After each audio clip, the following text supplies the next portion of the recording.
आज सुखदेव जी महाराज के पदार्पण के पश्चात की कथा का शुभारंभ कर रहे हैं। सुखदेव जी महाराज ने जीवन में एक बार भागवत सुनाई,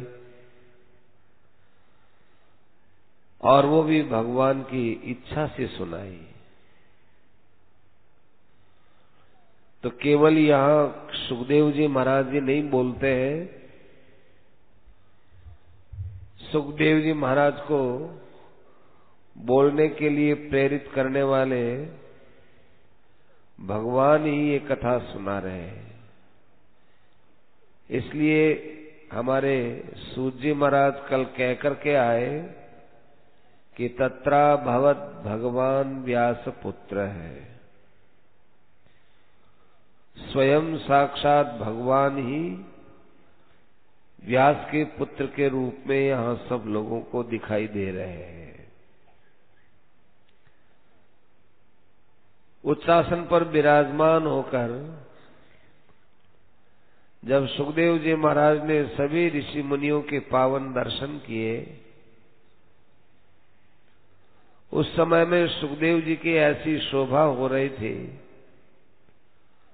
जैसे कोई ताराओं के बीच में चंद्रमा विराजमान हो। परीक्षित ने उनके श्री चरणों में प्रणाम करने के पश्चात निवेदन किया कि महाराज, आज हम क्षत्रिय लोग बड़े धन्य हो गए, क्योंकि आप जैसे महापुरुष हम लोगों पर कृपा करने के लिए आए हैं। जिस प्रकार भगवान का स्मरण करने मात्र से पवित्रता आती है, और जिस प्रकार से भगवान का स्मरण करने से आसुरी संपत्ति नष्ट होती है, उसी प्रकार आपके स्मरण करने मात्र से हमारे घर, हमारे शरीर, हमारा भाव, हमारा अंतःकरण परम पवित्र हो जाता है। आपके ऊपर भगवान श्री कृष्ण की बड़ी कृपा और हमारे पर भी बड़ी कृपा। अब आप हमको ये बताइए कि सर्वथा म्रियमाण व्यक्ति के लिए कौन सा काम बाकी रहता है, उसका मुख्य कर्तव्य कर्म क्या होता है, उसको किसका जप करना चाहिए, किसका नाम लेना चाहिए, किसके विषय में सुनना चाहिए, और यद्वा विपर्ययम क्या नहीं सुनना चाहिए, दोनों बातें बताओ। आप गाय दुहे उतनी देर ठहरने वाले हो, इसलिए मैंने बड़ी त्वरा में प्रश्न किया है, जल्दी जल्दी में प्रश्न किया है। और गाय दुहे उतने के बाद में आप हमको दिखाई भी नहीं देंगे, यहाँ 7 दिन रहे। सुखदेव जी महाराज ने इस प्रश्न का उत्तर नहीं दिया।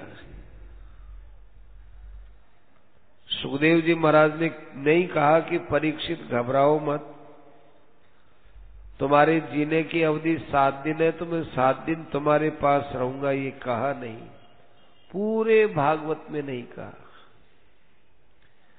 और यहाँ कहते हैं स्वयं परीक्षित महाराज भी कि गोदोहनम क्वचित, गाय में उतनी देर ठहरो तो ठहर जाओ, नहीं तो आप ठहरने वाले नहीं।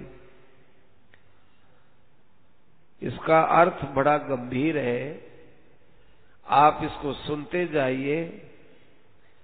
भागवत में जितना नया नया भाव बनेगा, उतने उतने भावों में और अनंतता ही आती चली जाती है।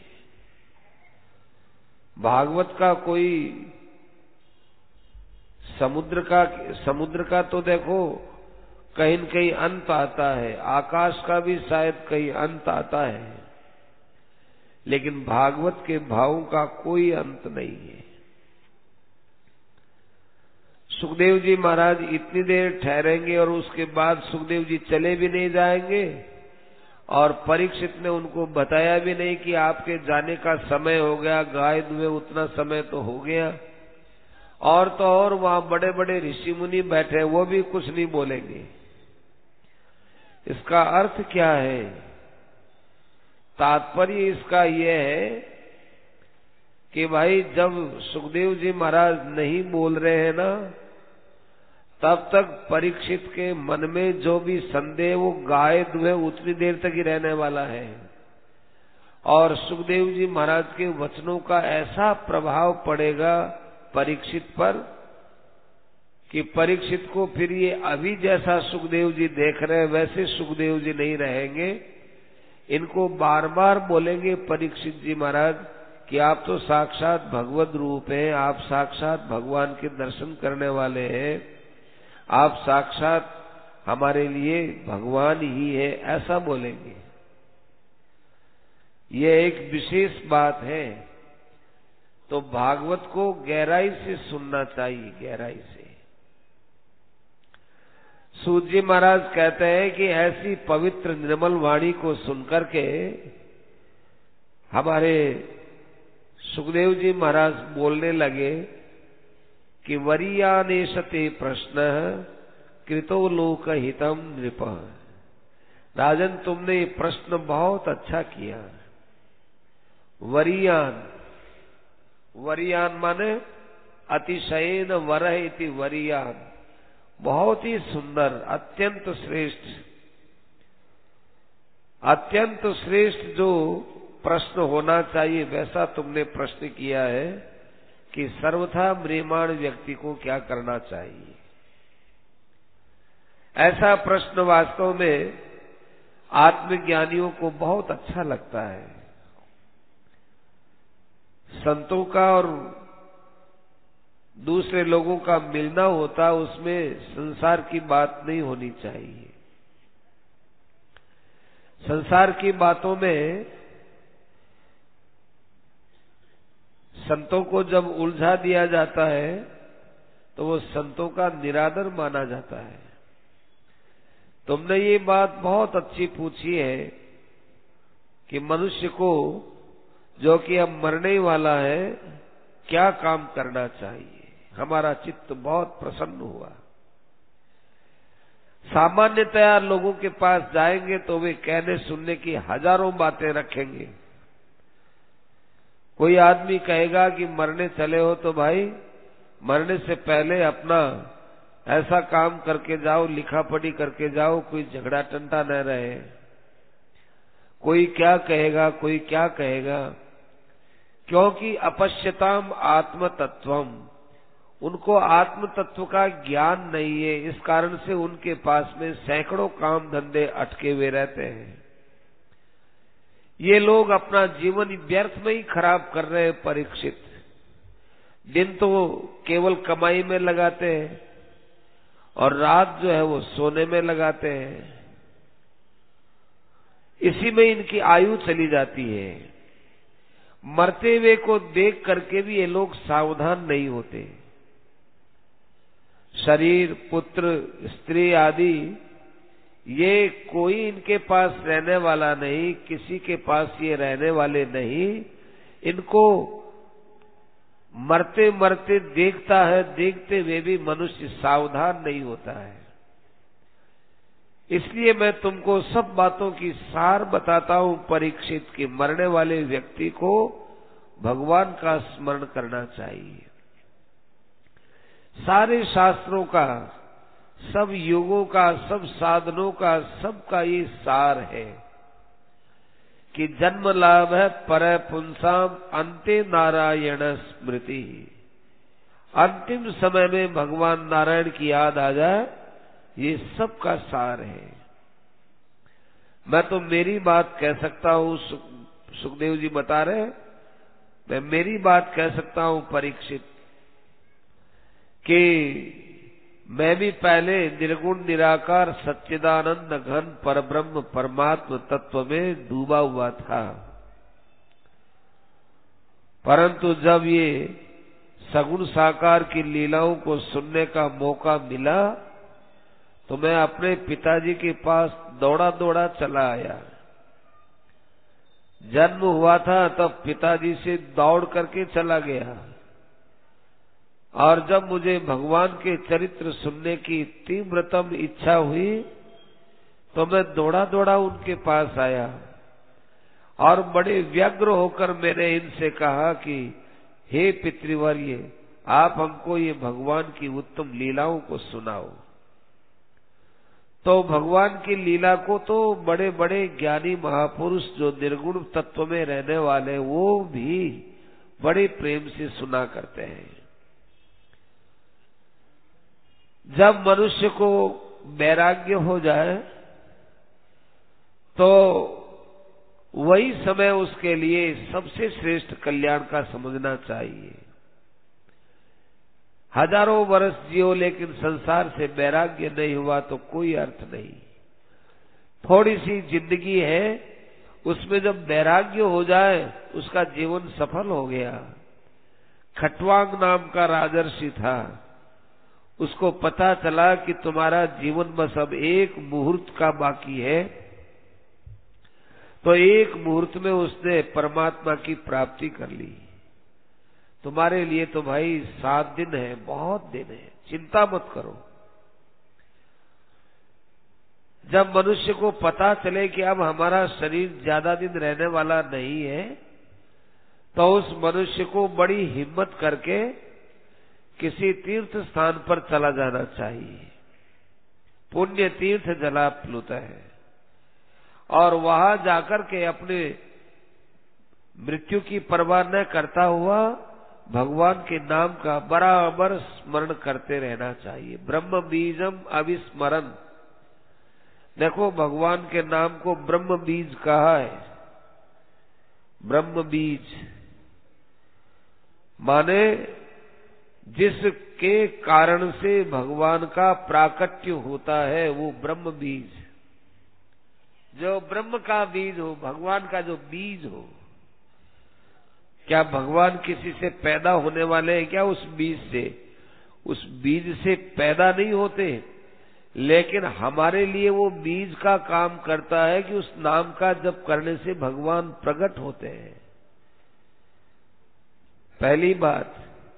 और दूसरी बात, यहां बोलते ओंकार का नाम लेना, त्रिविध अक्षरम। ये त्रिमात्रिक ए, उ और मैं ओंकार। ओम बोलते हैं कि ओम का जाप करना चाहिए। देखो हमारे यहाँ किसी नाम का कोई किसी प्रकार से आग्रह नहीं है। ओम नाम दिया है, ए, उ और मैं माने ये कंठ और ओष्ठ और नासिका, इन तीनों का बड़ा संबंध है, बोलने में बड़ी सुगमता रहती है।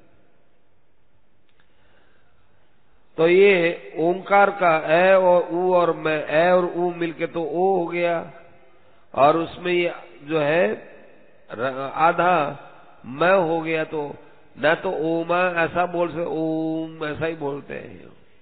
तो ये आधा मैं क्यों हुआ? आधा मैं इसलिए हुआ कि ओ बोलेंगे, नासिका उसके साथ में जुड़ी रहेगी। वो नासिका का उसमें केवल ओ बोलेंगे तो त्रिवृत्ता नहीं रहेगी ओम में। ये भाई संतों का निकाला हुआ शब्द है, शास्त्रों का, महापुरुषों का। तो कहा कि इसका निरंतर अभ्यास करना चाहिए। और भगवान का प्रत्येक अंग का इसलिए ध्यान करना चाहिए कि हमारे मन में विषय आकर बैठ गए, उन विषयों को हटाना है। मनो निर्विषयम युक्त्वा। भगवान का ध्यान इसलिए करो कि मन के अंदर दूसरी चीजें बैठ गई, उनको हटाने के लिए करना, नहीं तो ध्यान की जरूरत नहीं है।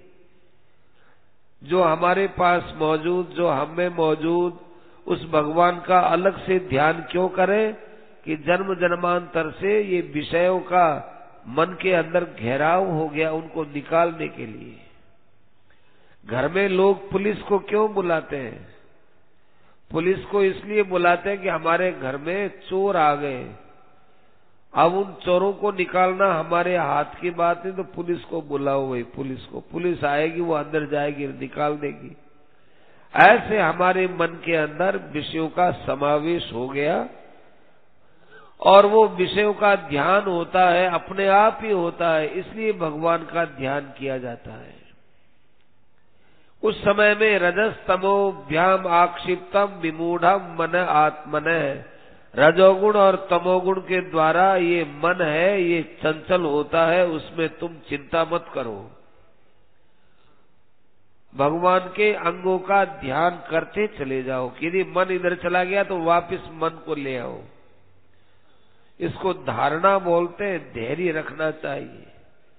अरे हमारा मन तो ऐसा हो गया, मन हमारा इधर उधर चला गया, इधर उधर चला गया तो वापस इसको ले आओ और इधर उधर चला गया का विचार मत करो। इसका नाम धारणा शक्ति है। इसको थोड़ा जो है धैर्य पूर्वक काम में लो। ऐसा करने से आसु संपद्यते योग आश्रयम भद्रम ईक्षत है, भद्रम आश्रयम ईक्षत है। इस मन को आप बहुत अच्छी चीज में लगाओगे तो आपका योग बन जाएगा। ऐसा ये सुखदेव जी महाराज बता रहे हैं। पूछा कि महाराज हम कैसे क्या ध्यान करें भगवान में? तो भाई बैठ जाओ, श्वास को जीतो और सब जगह से आसक्ति का त्याग करो और इस मन को एकदम खुला छोड़ दो कि तेरे क्या याद आता है तुझे, जा तू जा, जहां भी जाता है जा, जहां भी मन जाता है। देखो ध्यान करने से पहले एक विचार रखो कि मेरा मन कहीं भी जाएगा वो भगवान से बाहर नहीं जा रहा। दुकान में मन चला गया साहब तो दुकान है वो भगवान, वहां भी भगवान है। मकान में मन गया वहां भी भगवान है। किसी पुरुष का चिंतन हुआ तो वहां भी भगवान है। स्त्री का चिंतन हुआ तो वहां भी भगवान है। पदार्थ का चिंतन हुआ तो वहां भी भगवान है। मन को एकदम खुला छोड़ दो आप, इसके ऊपर ज्यादा दबाव मत करो, इसको खुला छोड़ो, पर साथ में इसको कह दो कि तू भगवान के बाहर जाकर के बता तो सही मुझे, जहां भी जाए वहां भगवान। हमारी कार में मन गया, बैठे बैठे कार यानी कार में भगवान है, अब बताओ कहां जाएगा वो? कलकत्ते के मकान में गया तो वहां भी भगवान है। कहीं भी जाओ, किसी आदमी में जाएगा वहां भी भगवान है। ऐसे करने से ये मन है, ये मन बहुत सात्विक होता है। बड़ा देखो सात्विक तो है ही मन। मन की उत्पत्ति सत्वगुण से हुई है। देवताओं की उत्पत्ति सत्वगुण से हुई, उनके साथ में मन की हुई है। ये और इंद्रियां तो रजोगुण है और आपकी बुद्धि भी रजोगुण है, लेकिन मन है ये सत्वगुण है, सत्वगुण से बना हुआ है। इसलिए इस मन को एकदम खुला छोड़ दो। पर साथ में खुला छोड़ देने का अर्थ ये नहीं मनमाना चिंतन करो। ये मन जहां जाएगा तो जाके तो देख भी कहां जाएगा, वहां पर हमारे भगवान मौजूद है। सुखदेव जी महाराज कहते हैं कि यत्रेदम दृश्यते विश्वम भूतम भव्यम भवच्च सत। जो कुछ हुआ वो भगवान, जो है वो भगवान, जो होगा वो भगवान। भगवान के बाद देखो मन या तो भूतकाल में जाएगा, कहां जाता है? ज्यादाकल भूतकाल में और भविष्यत काल में जाता है। तो भूतकाल की घटनाएं याद आएंगी तो वहां भी भगवान, और भविष्य की हम कल्पना करेंगे, ऐसा करेंगे तो ऐसा हो जाएगा, तो वैसा हो जाएगा। भाई वो होगा कि नहीं होगा पता नहीं, भगवान तो वहां भी रहेंगे, भविष्यत काल में भी भगवान रहेंगे। ऐसा विचार करो और देखो ये सारा जगत है ये भगवान का ही रूप है। ये पाताल लोक से बताते हैं, पाताल क्या है? ये भगवान का चरण है। रसातल क्या है कि जैसे हमारा ये पंगतली है, इसमें पैर के नीचे जो रेखाएं वगैरह है ना, ऐसे वो रसातल है। और जो ये हमारे गुल्फ है, हमारे टकने वो महातल है। और पिंडलियां हैं वो है तलातल है, अतल वितल सुतल तलातल रसातल महातल, ऐसे करके 7 विवर बताएंगे आगे। उनमें बताते हैं ये जितना लोक है ना वो सारा संसार भगवान का रूप है, ये बताना है। भगवान के जंघा क्या है, सुतल है, ये भगवान की जंघा है साहब। ये देवता लोग क्या है, ये देवता लोग भगवान की भुजाएं हैं। तो ये आकाश है, ये कि आकाश भगवान की नाभि है, सूंडी, ये नाभि है भगवान की। और ये तपोलोक है, ब्रह्मलोक, तपोलोक, जनलोक, ये है भगवान का ये ललाट भाग, ये तपोलोक। यहाँ रहता ये रहता जनलोक। और सूर्य है, ये भगवान का नेत्र है। और चंद्रमा है, ये भगवान का मन है। और लज्जा है, ये भगवान का ऊपर का होठ है। और नीचे का होठ है, ये लोभ है, लोभ। देखो आदमी को जब लाज आती है, शर्म आती है ना, तो ये ऊपर का होठ थोड़ा थोड़ा स्पंदित होता है। और कई लोग तो क्या करते हैं, उस समय में ऊपर के होठ को दांतों में लेते हैं। अच्छी आदत तो नहीं है, पर स्वाभाविक होता है। लज्जा आएगी तो ऐसा होगा, लोभ आएगा तो नीचे के होठ को दांतों में लेंगे, नीचे का होठ यूं फड़कने लग जाएगा लोभ अवस्था में। और जितनी ये नदियां हैं, ये भगवान की नसें हैं। और ये काले सफेद जो बदल दिखते हैं, ये भगवान के केश हैं। जितनी वृक्षावली दिखती है, भगवान की रोमावली है। और ये जो अहंकार है, रुद्र है, ये भगवान का अहंकार है। अंतःकरणम गिरित्रम, गिरित्र बोलते हैं भगवान शंकर को। शंकर है, ये भगवान का जो है अंतःकरण है। और जितने पशु पक्षी आदि है, ये सब भगवान की चित्रकारी है। देखा नहीं कैसा रंग बिरंगा उनमें चित्र भरा हुआ रहता है। कमेड़ी का पंख देखो, और तोते का पंख देखो, और तितली का पंख देखो, तरह तरह की चित्रकारियां, ये भगवान की चित्रकारी है। कहते हैं कि भगवान के रहने की जगह कौन सी है, ध्यान से सुनना। कोई तो क्या बताते हैं, कोई क्या बताते हैं, हमारे सुखदेव जी महाराज सबसे बढ़िया बात बताते हैं। क्या कि मनुजो निवास है, जितने मनुष्य है ये भगवान के रहने की जगह है। तो भगवान इनमें रहते हैं, तो और जगह नहीं रहते क्या? कि और जगह रहते हैं, परंतु और जगह का ज्ञान नहीं होता। मनुष्य के अंदर ज्ञान होता है भगवान का। जैसे टूटी में जैसे पानी है, वो सारे पाइप में रहते ही है, पानी रहता है, लेकिन जहाँ टूटी होती है वहां पर पानी उपलब्ध होता है। बिजली है, वो पूरे तार में रहती है, पर जहाँ लट्टू लगा हुआ है वहां पर वो बिजली प्रकट होती है। ऐसे भगवान सब जगह रहते हैं, पर मनुष्यों के अंदर भगवान प्रकट होते हैं। और गंधर्व है, विद्याधर है, चारण है, अप्सराएं हैं, स्वर है, और देवता है, असुर है, ये सब भगवान की शक्तियां हैं। ब्राह्मण है, ये भगवान का मुख है। क्षत्रिय है, ये भगवान की भुजा है। वैश्य है, ये भगवान का उदर है। और शूद्र है, ये भगवान का चरण है। यान असौ ईश्वर विग्रहस्य, इस प्रकार का ये मैंने भगवान श्री हरि का, भगवान नारायण का एक श्री विग्रह तुमको बताया है। इसमें जो अपना मन लगा लेता है, कहते हैं कि वो अपने मन को खूब धारणा शक्ति से लगा करके निश्चिंत हो जाता है। और यदि इसके अतिरिक्त तुम्हारा मन जाता है तो आत्मपात है, तो वहां पर फिर जो है उसका पतन होता है। ये जो भगवान के स्वरूप में जो ध्यान करना है परीक्षित, ये बहुत श्रेष्ठ बात है। पहले ब्रह्मा जी ने भगवान का ऐसा ही ध्यान किया, और इस ध्यान से उनको एक अनंत शक्ति मिली, जिस शक्ति के द्वारा उन्होंने सृष्टि को बनाई। इसलिए इस मार्ग में चलना चाहिए। बाकी जो है इधर उधर ऊंचे लोकों की कामना करोगे, स्वर्ग आदि की कामना करोगे, तो भाई अपनी वासना से केवल घूमते फिरते रहोगे, तत्व का ज्ञान नहीं होगा।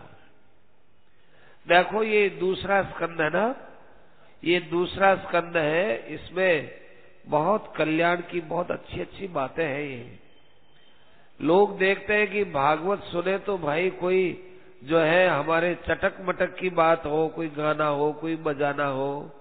अरे गाने और बजाने में तो और दूसरे काम बहुत हैं, भागवत को गाने बजाने में क्यों ले हो भाई।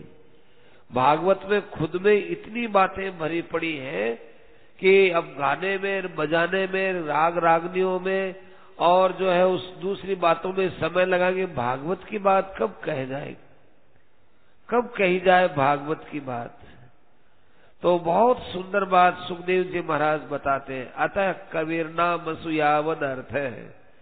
देखो मनुष्य को चाहिए कि अपना ऐसा स्वभाव बनाए कि किसी वस्तु के बिना यदि काम चलता हो तो उस वस्तु के बिना काम चलाने का स्वभाव बनाओ अपने पास में, कि भाई मेरे ये भी वस्तु हो जाए, ये भी हो जाए, वो भी हो जाए, दूसरे के देखा देखी मत चलो। यावद अर्थ है, यावद अर्थ माने जितने से हमारा काम चलता हो उतनी वस्तुएं रखो, ज्यादा संग्रह मत करो, क्योंकि वस्तु है वो हमारे इतनी काम तो आती नहीं है। ममता के लिए, शौकीनी के लिए हम लोग इनको रखते हैं तो हमारा उनमें पतन ही होगा, आसक्ति होगी, ममता होगी, क्या फायदा। या तरह तरह की महंगी महंगी बहुत चीजें लाएंगे तो अहंकार हो जाएगा। इनसे कोई विशेष काम पड़ने, विशेष कोई लाभ होने वाला नहीं है। परिश्रमम तत्र समीक्षमाणे, अपने निर्वाह के अतिरिक्त और कुछ भी तुम्हारे पास में शान शौकीती के लिए, ममता के लिए जो वस्तुएं वगैरह होगी उनको तुम प्राप्त करोगे तो परीक्षित केवल परिश्रम ही तो होता है, और क्या है। मरोगे तो ज्यादा ममता हो जाएगी। इसलिए मनुष्य को अपने पास कम से कम सामान रखना चाहिए। बताया है, संतों ने बताया कि आपके पास में एक जोड़ी, दो जोड़ी यदि है कपड़े पहनने की, इससे ज्यादा कपड़े मत रखो। ये भी रंग की पहन ले, ये भी रंग की पहन ले, इस रंग की भी जोड़ी, ऐसा नहीं। एक तो ऐसे सज्जन थे, वो सज्जन अपने बेटों को ही बोलते थे कि बेटा हमारे लिए कपड़ा ले आना, भी कपड़ा फट गया, चोला फट गया, चोला ले आना। तो पिताजी आप ही ले आओगे? नहीं। उन्होंने अपने मित्रों से कहा कि भाई मैं अपने मर्जी से कपड़ा लाऊं अच्छा नहीं लगता, दूसरे की मर्जी से पहनना चाहिए, दूसरे की मर्जी से। संतों की भी ये रीति है कि भाई जिस कपड़े को लोग देखना चाहते हैं कि ऐसा कपड़ा पहने, वैसा ही कपड़ा पहनना चाहिए, तो सादगी से रहे। तो कहा यावद अर्थ है, जितने से काम चले उतने से ही मनुष्य को अपना जीवन व्यतीत करना चाहिए। इसीलिए परीक्षित कई संत महात्मा थे, उन्होंने विचार किया यदि गुफाओं में रहने से काम चलता है तो क्यों हम जो है नए नए आश्रम बनाए। यदि एक हाथ के सहारे से हमारा काम चलता है, नींद आ सकती है, तो फिर तकिए की क्या आवश्यकता है। बाहु स्वसिद्धे युपवर्णई किम, ये बाहु से यदि हमको आराम मिल जाए सोने के लिए तो भाई फिर तकिए की क्या जरूरत है। और यदि हाथ में लेकर के हम भोजन कर सकते हैं तो फिर बहुत बड़े बड़े पात्रों की जरूरत क्या है। महाराज जी के पास एक संत आए थे, कहा कि महाराज मेरे पास खप्पर नहीं है, भोजन के लिए, भिक्षा के लिए बाधा पड़ती है, तो आप कोई आपके पास भगत आए तो आप बोल सकते हो तो बोल देना कि हमको खप्पर दे देवे। तो महाराज जी ने कहा देखो चला करके तो कहने की कोई आदत पड़ी नहीं मेरी, और कोई आएगा और कोई बोलेगा और कहेगा और याद आ गई तो कह दूंगा कि ठीक है। ऐसे करते करते 8-10 दिन हो गए। 8-10 दिन के बाद वो महात्मा जी दोबारा महाराज जी के पास आए, कहने लगे महाराज किसी भगत को अब आप कहना नहीं। क्यों, आपको कोई दे गया क्या? किसी भगत ने आपको खप्पर दे दिया कि नहीं महाराज दिया नहीं, तो फिर क्यों नहीं कहे? बताओ कि महाराज मैंने देखा कि जिसके बिना मेरा 7 दिन में आराम से रोटी हाथ में लेके खा के काम निकल गया, तो 7 महीना भी निकल जाएगा, 7 बरस भी निकल जाएगा और उम्र भी निकल जाएगी। मेरे पास और कोई वस्तु नहीं है, मैं एक खप्पर रखना चाहता था, परंतु अब मेरे मन में खप्पर रखने की भी नहीं है, कोई मन में ही नहीं आती। क्यों रखूं एक वस्तु भी, क्यों रखूं, उसके बिना काम चलता है। तब देखो ये अपने घर से चालू करना चाहिए, छोटी छोटी चीजों से चालू करना चाहिए। ऐसा लोग रखते जूतों की जोड़ियां रखते हैं, कई जोड़ियां रखते हैं। माताएं बहनें भी तरह तरह की साड़ियां रखती हैं, पुरुष भी तरह तरह के कपड़े रखते हैं। नहीं, ऐसा स्वभाव नहीं रखना चाहिए। यदि आपके पास में भगवान ने कृपा करके खूब अच्छा दिया है, भगवान और देवे आपको, कोई बात नहीं, तो आपको यदि जो है कुछ कपड़ा खरीदना ही है तो उनको दो जो बेचारे नंगे हैं। आपके पास में जो ज्यादा पैसा आया है आपके खर्च के कारण, खर्च के अलावा, वो ज्यादा पैसा आपका नहीं है, उन गरीब आदमियों का है, उनकी धरोहर है आपके पास। आप उनके ट्रस्टी हो, आप उनका समुचित व्यय उन लोगों में करोगे तो आपको आपका धन आपको सुख देने वाला होगा। महाराज जी ने एक करके बात बताई, दुनिया लोगों को करा के बताई। एक आदमी, एक परिवार था, गोरखपुर में रहता था। हिंदुस्तान पाकिस्तान का जिस समय में विभाजन हुआ, वो पाकिस्तान से भाग करके आया, बड़ी मुश्किल से आया था वो, और वहां उसका खूब अच्छा ठाट बाट था, खूब बढ़िया बगीचा था, अच्छा पैसे वाला था। परंतु वहां जब ये लड़ाई गदर हुआ तो भग आया इधर, क्या करे बेचारा। यहाँ के गोरखपुर में उसको शरण मिली, वहां अपना जैसे तैसे काम निकालता था, तो बड़ी मुश्किल से खर्चा चलता था। महाराज जी गोरखपुर में बहुत रहे, तो महाराज जी वहां रोज जो है रेलवे ऑफिस के पास में सत्संग कराते थे, वहां बहुत लोग आते थे। कुछ रेलवे के भी अधिकारी हो जाते और कुछ लोग भी आ जाते, तो वहां पर सत्संग कराए। तो एक आदमी मिला, कहने लगा महाराज आप जो भाषण देते हो उससे बढ़िया भाषण दे सकता हूं मैं, परंतु हमारे ऊपर बड़ी भारी संकट की बात आ गई। क्या? हम पाकिस्तान से आए हैं और हमारे यहाँ घर का खर्चा नहीं निकलता है। तो पहले महाराज जी ने उससे पूछा कि आपके पास? महाराज मेरे पास गाड़ियां थी, मोटरें थी, बढ़िया बगीचा, खूब मेरे पास पैसा, और मैं सोचता था कि आज मैं कौन सा कपड़ा पहनूं, आज कौन सा कपड़ा पहनूं। ऐसे तो मेरे पास कपड़ों के ढेर रहते थे, और जूते के लिए समझता आज ये जूती पहनूंगी, ये जूती पहनूंगी, ये जूती पहनूं। ऐसे मेरे घरवाली की बात थी कि ये साड़ी पहनेगी, ये सब खूब कपड़े, खूब सामान, खूब था।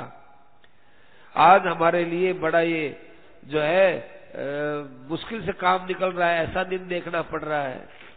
तो महाराज जी ने कहा देखो, आपके जीवन में आपने जो बहुत अच्छा उन्नति का समय देखा था, आपके पास खूब पैसा था, तो आपने अपना स्वभाव जो है अपने ही लिए खूब वस्तुओं को इकट्ठा करके खराब कर लिया। अब आपको वो दिन याद आते हैं। यदि आप निर्वाह तक सीमित रहते तो इस अवस्था में आज इतना कष्ट का अनुभव नहीं करते, पहली बात। और दूसरी बात है कि अब भी हुआ तो हुआ, क्या करो, अब आप ऐसा करो कि बहुत गरीब बस्ती में जाओ आप, और गरीब जो बच्चे, छोटे छोटे बच्चे हैं, उन बच्चों को आप कभी जो है खिलौना दे दो, कभी आप उनको जो है ये सिके हुए चने दे दो, और उनको कोई हो सके तो कभी कोई कपड़ा दे दो, इक्का दुक्का ही, कोई ज्यादा की जरूरत नहीं है, जितनी आपकी ताकत है। 2 बच्चों को दे दिया, कभी 2 बच्चों को खिलौने दे दिए, जैसे भी आप हैं। तो कहा ठीक है। तो वो व्यक्ति क्या किए कि थोड़ा बहुत भूंगड़ा लेकर के उसमें थोड़ा गुड़ वगैरह मिला करके बहुत गरीब बस्ती में गया। वहां जाकर पहले तो बैठ गया, वो सोचने लगा कि ये गरीब आदमी है, बरसात में तूफान में इनके जो मकान तो है नहीं, ये केवल छोलदारियों में रहते हैं, कैसे ही बेचारे अंदर रहते हैं, कैसे इसी में रोटी बनाते हैं, किस प्रकार से ये लोग रहते हैं, उनका जीवन देखा कि अरे इनसे तो मैं ठीक हूं, मैं अपना पिछला जीवन देख करके ज्यादा दुखी हो रहा हूं और इनको देखता हूं तो मैं बहुत ठीक हूं। और फिर जो उनको वस्तुएं दी तो वस्तु देने से वो बच्चे बहुत खुश हुए, उनको भूंगड़ा दिया, उनको थोड़ा गुड़ दिया, कभी खिलौना दिया, कभी क्या दिया, ऐसे वो बच्चे रहे बड़े चाव से खाए, बड़े चाव से खिलौने से खेले, तो वो खुश हुए ही। खुश होते ही उस व्यक्ति के अंदर में जाने क्या था, वो एकदम उसका शोक, उसकी चिंता फूट पड़ी और वो रोने लग गया आदमी। और दूसरे तीसरे दिन महाराज जी के पास आया और कहने लगा, महाराज मैंने तो उन बच्चों को देखा और दिया और वो बच्चे खुश हुए, तो मैं तो एकदम फूट पड़ा उनको देख करके कि मेरे अंदर की सारी चिंताएं बाहर आ गई। अब हमको पता चला कि वास्तव में मनुष्य को अपना स्वभाव खराब नहीं करना चाहिए ज्यादा वस्तुएं इकट्ठी करके। देखो भागवत कितनी व्यावहारिक बात बोलता है, चिराणि किम पति न संति दिशंति भिक्षाम। ये जो महापुरुष, जो परमहंस कोटि के महापुरुष होते हैं, इनके पास में कोई वस्तु का संग्रह नहीं होता है, वो तो जैसा कोई चिथड़ा वगैरह पड़ा रहता है उस चिथड़े से अपना काम निकाल लेते हैं और वो वृक्षों से लगे हुए फलों से अपना भिक्षा का निर्वाह कर लेते हैं और वो पर्वतों की गुफाओं में रह करके अपना जीवन व्यतीत कर लेते हैं। इसलिए कस्मात भजन्ति कवयो धनदुर्मदान्धान, इसलिए भाई इन धनी आदमियों की चापलूसी करने में क्यों लगते हो? क्यों तुम धन की चापलूसी करो और क्यों तुम धनी आदमियों की चापलूसी करो? ऐसा जब अपने अंदर वैराग्य का भाव आ जाएगा तो उस समय में स्वतः ही परमात्मा में प्रेम पैदा होगा। हमारा जीवन यदि साधारण तरीके से होगा तो भाई भगवान के प्रति ही हमारा आकर्षण होगा और उस भगवान को अपने हृदय में देख सकते हो, अपने हृदयावकाश में। प्रादेश मात्रम पुरुषम बसंतम, प्रादेश मात्र। प्रादेश मात्र क्या होता है? अंगूठे से लेकर के और ये तर्जनी होती है इनके बीच में, ये प्रादेश मात्र। देखो हमारा हृदय इतना ही होता है, ये जो हार्ट है वो हार्ट, जिस आदमी का ये अंगूठा और तर्जनी इसके बीच में जितना ये थोड़ा सा गोला करने पर जितना छेद होता है उतना ही हार्ट होता है। ये इतना हार्ट है, हार्ट इतना बड़ा है हमारा। तो ये जो हृदय है इसमें खाली जगह में भगवान का ध्यान करो। चार भुजा है, प्रसन्नता से देखते हैं और अनेक महान रत्नों से विभूषित उनके आभूषण और योगेश्वर लोग जिनके चरण कमलों को अपने हृदय में धारण करते हैं, वे उन भगवान का ध्यान कर रहे हैं। और अदीन लीला हसिते क्षणोल्लसत, भगवान का ध्यान करो। उस समय में देखो भगवान को खूब प्रेम से हंसते हुए देखा करो, हंसते हुए भगवान को देखा। और जो है मन जहां तक जिस अवयव तक रहता हो उस अवयव तक मन को लगाए रखे। पैरों में अपने मन को रख दिया तो रख दिया, अब मन ही इधर उधर गया तो फिर पिंडलियों का ध्यान करो। फिर मन चला गया तो फिर भगवान के वक्षस्थल का ध्यान करो, फिर उनके गर्दन का ध्यान। ये नहीं कि भगवान के सारे अंगों का हमको ध्यान करना है, जैसे पाठ करते हो कि भाई पूरा ये पाठ पूरा हो, ऐसे भगवान के पूरे अंगों का ध्यान करना हो, ऐसा नहीं है। ऐसा वहम मत करना कि ये भगवान का खंडित ध्यान हो जाएगा, खंडित ध्यान नहीं होता। भगवान के चरणों का ध्यान किया, मन लग गया बस उसमें रहने दो। भगवान के चरणों में तो चरणों में ही पड़े। देखो विशेषता से दो का ध्यान होता है, या तो भगवान के चरणों का देखो या भगवान के मुख कमल में। दो जगह विशेष मन अटकता है और दो जगह अटकना चाहिए। जिनको दास्य भक्ति की जरूरत है, जो भगवान की सेवा में लेना चाहते हैं, उनको चरणों का ध्यान विशेषता से करना चाहिए। और जिनको माधुरी माने भगवान की प्रेम की जरूरत है, वे लोग भगवान के मुख का ध्यान करें। और उस मुख में भी देखो, ये इतना बड़ा मुख है, इसमें भी भगवान की कृपा की जरूरत हो तो भगवान के नेत्र का ध्यान करो, भगवान के नेत्र में नेत्र मिलाओ। और विशेष प्रसन्नता की जरूरत है तो भगवान के हंसते हुए मुख को देखो ध्यान में। भगवान से मन ही मन में बात करो, अपनी तरफ से आप भगवान बनो, अपनी तरफ से आप श्रोता बनो। भगवान ये बोलते हैं तो हम ये सुनते हैं, तो फिर भगवान ये बोलते हैं तो हम ये सुनते हैं। ऐसे आप ध्यान अवस्था में भगवान से वार्तालाप करो, बहुत आनंद की बात होगी। कहते हैं मन भटकता है, मन देखो कब भटकता है कि मन को थोड़ा घेर लो आप, फिर नहीं भटकेगा। जैसे गांधी मैदान के इधर भी दरवाजे हैं, इधर भी दरवाजे हैं, दरवाजे को बंद करें तो अपन कहां जाएंगे। ऐसे ही मन है, उसको यदि हम लोग रोकना चाहें तो ध्यान करते हैं हम, ध्यान के साथ में एक इंद्रिय और लगाओ, श्रवण। भगवान का राम राम राम राम करते हैं तो राम राम मुंह से तो बोलते हैं, लेकिन कान से सुनते नहीं। एक इंद्रिय को और लगाओ, राम, अपने ही द्वारा लिया हुआ नाम अपने ही कान से सुनते जाओ, फिर देखो आपका मन जाता है क्या। ऐसे ही भगवान के स्वरूप को आप नेत्रों से देखो, फिर मन नहीं जाएगा। दो इंद्रियों को साथ में लगा देने से फिर मन का बंधन हो जाए, किधर जाए वो। राम राम राम राम मुंह से तो बोलते हैं और सुनते नहीं है, तो फिर मन को एक तरह से खुला अवकाश मिलता है, इधर उधर दौड़ता है। इसमें भी क्या करो, मन से आप राम ये लिख दो, रा, और ये मैं लिख दिया राम। अब नेत्रों से आप लिखे हुए नाम को आप देखते रहो, नेत्रों से, मन से, और बोलते रहो और सुनते रहो, राम राम राम राम राम राम। बहुत आराम से मन लगेगा। ऐसे भगवान से बात करते रहो, बड़ा मन लगेगा।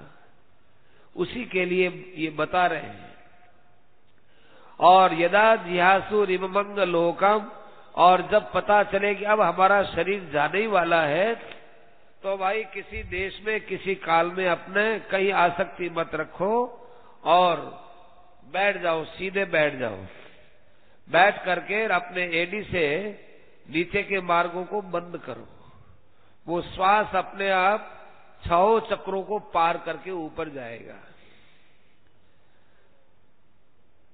बताया स्वपाष्ट नापीड्य, जब वो षट्सु उन्नमयेत, स्वादिष्ठान चक्र है, मूलाधार चक्र है, स्वादिष्ठान चक्र बाद में, फिर मणिपुर चक्र है, फिर विशुद्ध चक्र है, फिर आज्ञा चक्र है, फिर सहस्रार चक्र है, 6 चक्र है।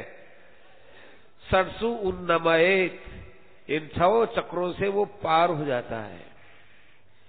और अब जब वो अपने तालु मूल में जब वो उसका ध्यान जाता है, उस समय में अपने ऊपर के सब 7 छिद्रों को बंद कर लो, मुंह को, नाक को और कान को और नेत्र को। ये 7 छिद्र है, 2 2 4 2 6 1 7, 2 2 4 2 6 और 1 मुंह 7, इनको एकदम रोक ले और वो वायु ऊपर जाता है। उस समय में उसके मन में 2 बात आती है, या तो बस मेरा तो कल्याण ही करना है, तो भगवान के रूप का ध्यान करो और भगवान के स्वरूप में ही प्राण को जाने दो। अथवा अब उसके मन में आए कि भाई कई ऊंचे जो बड़े बड़े लोक हैं, उन लोकों की थोड़ी सैर सपाटी करी आए, घूम आए और ऊपर के लोकों में, तो ऊपर के लोकों में घूमने का संकल्प पैदा हुआ। तो उस समय में उसका जो प्राणवायु है, वो प्राणवायु उसका निकलता है। और विनिर्विद्य मूर्धन, ये सहस्रार चक्र से, ब्रह्मरंध्र से ये प्राण निकलता है। और उसमें प्राण के साथ में उसकी वासना रही कि मैं ऊंचे लोक में जाऊं, तब वो ऊंचे लोक में जाता है। और वहां सबसे पहले अग्नि लोक में जाता है।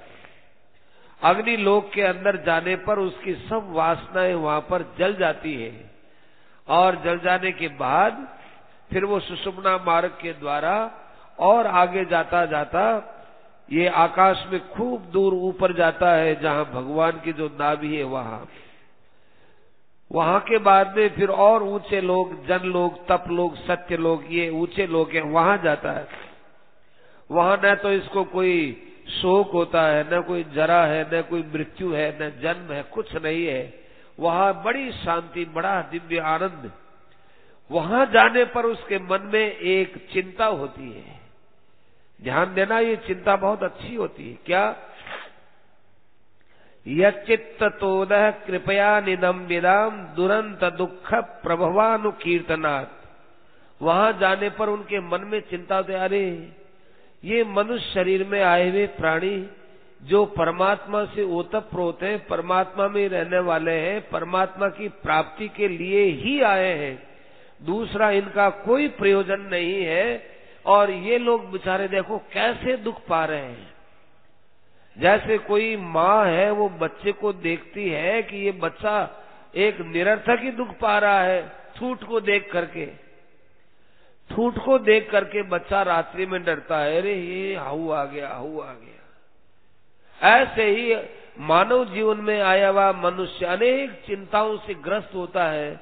मुझे धन नहीं मिला, मुझे पद नहीं मिला, मुझे मान नहीं मिला, मुझे अधिकार नहीं मिला, मुझे स्वस्थता नहीं मिली, मुझे कुटुंब नहीं मिला, मुझे मनुष्यों का प्यार नहीं मिला।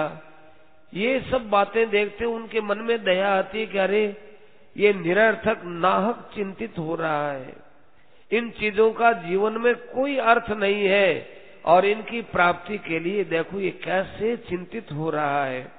तो उनके चित्त में एक तोद होता है, तोद कहते हैं एक पीड़ा। क्यों? कृपया, उनको दया आई, इसलिए दया आ गई, इसलिए उनके मन में चिंता हो गई।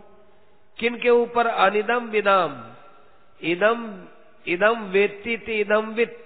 जो इदम को जानता है, इदम को जानता है, संसार को जानने वाले वो तो होते महापुरुष, और इस संसार को समझते ही नहीं, वो होते अनिदम विदाम। उन लोगों को देख करके उनको बहुत दुख होता है। उस दुख में क्या करते हैं वो सोचते हैं कि भाई अब मैं वापिस जाऊं, जगत में जाऊं और जाकर के इनका दुख दूर करूं, और जो है वो लोगों के दुख के लिए, दूर करने के लिए यहाँ पर आने का प्रयास करते हैं। उनमें से कई ऐसे कारक पुरुष होते हैं, वे कारक पुरुष यहाँ आते भी हैं, जो कि कर्म बंधन से नहीं आते, केवल दया के कारण से आते। कारक पुरुष, वे कारक पुरुष आकर के लोगों का भला भी करते हैं, और कई लोग वहां जाने के बाद में फिर वे सूक्ष्म अवयवों में लीन हो जाकर के फिर उनकी मुक्ति हो जाती है। तो इस प्रकार से दो मार्ग हुए, एक तो हुआ क्रम मार्ग, एक हुआ सद्यो मार्ग। क्रम मुक्ति, एक सद्यो मुक्ति, दो प्रकार की मुक्ति, वो मुक्ति हो जाती है। एक तो यहाँ जीवित अवस्था में ही मुक्ति हो जाए। परीक्षित, बढ़िया बात तो यही है कि ऊपर के लोकांतरों में जाकर के मुक्ति करने की बात सोचना, ये तो एक तरह से अपने कल्याण को लंबा करने के समान है। अपने तो इसी अवस्था में यहाँ मानव शरीर में ही कल्याण की बात सोचो। तस्मात् सर्वात्मना राजन हरि सर्वत्र सर्वदा। भगवान सर्वदा सब कालों में और सर्वत्र सब देशों में विराजमान है। उनका ही जप कीर्तन वगैरह करो और उनकी कथा को प्रेम से सुनते रहो, ताकि सुनने से ये जो विषयों की बातचीत करने से हृदय के अंदर जो एक प्रदूषण हो गया है, वो भगवत कथा से दूर हो जाता है। ध्यान की बड़ी महिमा है परीक्षित। देखो, मैंने जिस परब्रह्म परमात्मा का ध्यान बताया उससे कल्याण होता है, और कई ऐसे हैं जो संसार की वस्तुओं को प्राप्ति करना चाहते हैं। संसार की वस्तुओं की उसकी प्राप्ति भी ध्यान से होती है। जैसे किसी को संतान की इच्छा हो तो वो प्रजापतियों का ध्यान करे, किसी को लक्ष्मी की इच्छा हो तो माया का ध्यान करे, देवी माया का ध्यान करे, किसी को तेज चाहिए तो विभा वसु का, अग्नि का ध्यान करे, किसी को आयु चाहिए तो अश्विनी कुमारों का ध्यान करे। ऐसे ही किसी को यदि प्रतिष्ठा की इच्छा हो तो लोक माता का ध्यान करे, किसी को रूप की इच्छा हो तो गंधर्वों का ध्यान करे, किसी को बहुत ऊंचे पद की इच्छा हो तो वो ब्रह्मा का ध्यान करे। ये सब अलग अलग है। विद्या का अभिलाषी है वो भगवान शंकर का ध्यान करे, और अच्छा विवाह हो उसके लिए अच्छा घर गृहस्थ चले, कैसे चले, पार्वती का ध्यान करो। दाम्पत्यार्थ है उमाम सतीम। परंतु ये थोड़े दिन तक काम आने वाली है। देखो आप जो पहले जमाने में चलते थे, घोड़े चलते थे टांगों में, चलते चलते चलते चलते ठीक चलते, एक चाबुक लगा दिया, चाबुक लगाने से घोड़ा एकदम नहीं चला, फिर आगे जाए, फिर ढीला हो गया। ऐसे ही ये सब चाबुक का काम करने वाले, थोड़ा सा तो काम हो जाता है इनसे, परंतु इन सब के उपासना से इतना बड़ा काम नहीं होता जो काम हमारे भगवान से होता है। इसलिए अकाम है सर्व कामो व मोक्ष काम उदारधि तीव्रेण भक्ति होगे न यजेत पुरुषम परम। चाहे सब प्रकार की कामना हो तो भगवान का ध्यान करो, और चाहे कोई भी कामना नहीं है तो भगवान का ध्यान करो, मोक्ष की इच्छा हो तो भगवान का ध्यान करो। तीव्र भक्ति योग से भगवान में लग जाओ। अरे संसार की भी इच्छा है तो कोई बात नहीं, भगवान से जाकर कह दो। भगवान ने तो कहा है कि मैं जो व्यक्ति मेरे संसार की इच्छा को लेकर मेरे पास आता है, मैं उसकी इच्छा भी पूरी करता हूं और उसकी मुक्ति भी कर देता हूं। परंतु वो 2 नंबर का भक्त माना गया है। 1 नंबर का भक्त है कि भगवान से भी हम कुछ न चाहें, बस वो भक्त तो भाई भगवान को जीत लेता है, जीत लेता है।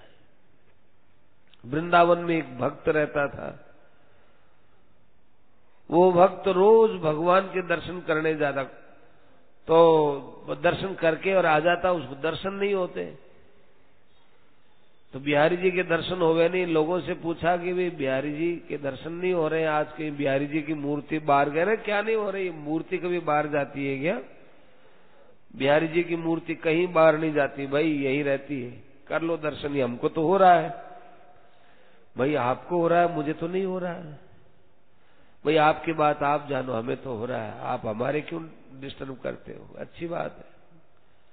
वो चला आया, मन में बड़ा विचार आया कि हे भगवान, मैंने ऐसा क्या बिगाड़ किया होगा साहब, किसी जन्म में किया होगा।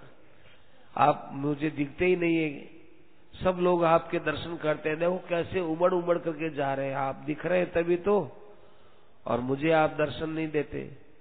1 दिन गया, 2 दिन गया, खूब कई दिन तक गया, लेकिन उनको दर्शन हो गई नहीं। ऐसा करते करते एक दिन मन में आया कि ऐसे शरीर को रख करके क्या करें कि भगवान हमारा मुंह देखना नहीं चाहते।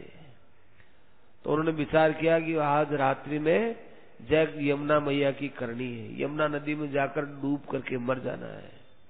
पक्का विचार कर लिया। अंतर्यामी भगवान सब बात जानते ही हैं। भगवान के वहां पर एक कोडी भक्त था जो बिहारी जी के मंदिर के पास ही पड़ा रहता था, कोड आई हुई, हर दम भगवान का नाम लेता और मंदिर के परिसर में ही पड़ा रहता। कोडी को कौन रखे घर में? छुआछूत की बीमारी उसके घर वालों ने निकाल दिया, और वो बिहारी जी के वहीं पड़ा रहता, और लोग जो उसको खाने पीने के लिए उसी में अपना निर्वाह करता, पर अंदर से बड़ा मस्त था वो। ठाकुर जी के दर्शन करके आकर के उधर ठाकुर जी के पास ही पड़ा रहता।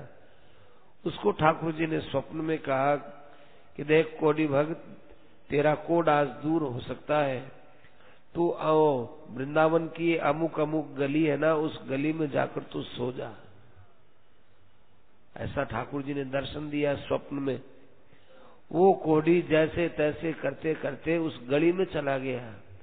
वो गली थी बड़ी संकुड़ी, उसमें सो गया वो। उधर वो जो भक्त जिसको भगवान दर्शन नहीं दे रहे थे, वो भक्त रात में रवाना हुआ, तो बड़े तेजी से रवाना हो रहा। उसको तो मरना था, अपने आप पर बड़ी ग्लानि थी। बहुत तेजी से चलता चलता, कोई आगे पीछे सोचा नहीं इतने में ही भाई वो रास्ते में कोडी पड़ा हुआ था, उसकी ठोकर लग गई। तो बोले अरे कौन है, क्या है। तब उस कोडी ने कहा कि हे महाराज, आप मेरी कोड को दूर कर दीजिए। भगवान ने स्वप्न में उस कोडी को कहा था कि उसके तू पैर पकड़ लेना और उससे कोड दूर करने के लिए तू प्रार्थना करना। उसकी जबान छूट जाएगी ना, तेरा कोड दूर हो जाएगा। जब तक वो जबान न छोड़े तब तक तुम पैर मत छोड़ना। तो भाई उस कोडी ने पैर पकड़ ही लिए कि महाराज मेरा कोड दूर कर दो। मैं उसने कहा रे भाई मेरे पास कोई ताकत नहीं है, कोई मैं ऐसा कि नहीं, आप जो भी हो आप तो अपने वचन छोड़ दीजिए। कैसे वचन छोड़ू, मेरे वचनों में ताकत है नहीं। बहुत पीछा ही कर लिया उसने। उसने कहा देख मैं मेरी पोल बताऊं कि मैं ठाकुर जी के दर्शन करने जाता हूं, ठाकुर जी मुझसे मिलना भी नहीं चाहते हैं, मुझे जो है देखना भी नहीं चाहते, ऐसा पापी हूं, मेरे वचनों से क्या होगा। कहा नहीं, आपके वचनों से बहुत कुछ हो, आप तो कह दो। तो उन्होंने कहा कौन माथा पच्ची करे इससे, अरे बाबा जा तेरी कोड दूर हो जा। ऐसा उनका कहना हुआ, इतने में उसकी सारा कोड ठीक और सर्वांग सुंदर हो गया। वो तो सर्वांग सुंदर हुआ ही, उसी समय में ठाकुर जी वो भगवान स्वयं उस गली में उस भक्त के सामने प्रकट हो गए।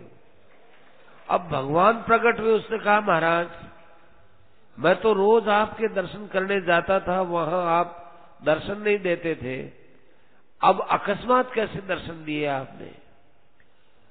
तब भगवान ने कहा देख भाई, तू जब भी दर्शन करने आता था तो तुझे देखते ही मुझे शर्म आती थी, क्योंकि जितने लोग ये दर्शन करने आते हैं उन सब के मन में कोई न कोई कामना है। कोई तो कहता है कि मेरे धन हो जाए, कोई कहता है मेरे परिवार में सुख समृद्धि हो जाए, कोई कहता है मेरी बीमारी दूर हो जाए, कोई कहता है मेरा लड़का ऊंचे पद पर चला जाए। कोई न कोई कामना लेकर आते थे। तेरे मन में कोई कामना नहीं, कुछ भी कामना नहीं, तो मुझे शर्म आती कि मैं तुझे कैसे मुंह दिखाऊं। तू कुछ कामना करता नहीं और मेरे से प्रेम करता है, तेरे में कुछ काम आता नहीं। आज तक मैंने तेरा कुछ भी काम नहीं किया, तो जैसे कोई पैसा मांगने वाला व्यक्ति सामने मिलता और शर्म आती है, ऐसे तेरे सामने आने पर मुझे शर्म आती थी। शर्म के मारे मैं तुझे मुंह नहीं दिखाता था। आज तूने अपने जीवन में इतनी बड़ी साधना करने के पश्चात भी कुछ नहीं मांगा, केवल एक कोडी के कोड को दूर करने के लिए तूने कहा, तो अब मैं तेरा कुछ काम कर सका, इसलिए तेरे सामने मुंह दिखाने आया हूं, नहीं तो मैं तेरे सामने मुंह दिखाने लायक भी नहीं था। भगवान की बात सुनकर के वो भक्त जो है कहना महाराज अब ऐसी बात आप मुझे कभी मत कहना। रोने लग गया भक्त, आप कैसे बोलते हैं। भगवान ने कहा कि ठीक है, मैं भी ऐसी बात कभी नहीं कहूंगा, तू भी ऐसा काम कभी मत करना, मरने के लिए मत जाना। वापिस आ गए और भगवान की भक्ति में लगे रहे। तो हमारे सुखदेव जी महाराज कहते हैं तीव्रेण भक्ति योगे न यजेत पुरुषम परम। तीव्र भक्ति योग के द्वारा भगवान की जो है भक्ति करो, चाहे कामना हो तो कोई बात नहीं, और निष्काम हो तो फिर कहना ही क्या है। इसलिए कल्याण करने का सबसे बड़ा साधन यही है। और दूसरी बात है, संतों के बीच में बैठो। संतों के बीच में बैठोगे, भागवत संगत है, भागवत बोलते हैं संतों को। संतों के बीच में बैठोगे तो वहां ऐसी बढ़िया बढ़िया चर्चा चलती है कि जिनसे हृदय में अनेक प्रकार की जो हलचल होती है वो सब हलचल शांत हो जाती है। ऐसे संतों के बीच में बैठने से गुणेश्वर संग है, विषयों से वैराग्य होता है और भक्ति योग होता है और भगवान की कथाओं में अनुराग बढ़ता है।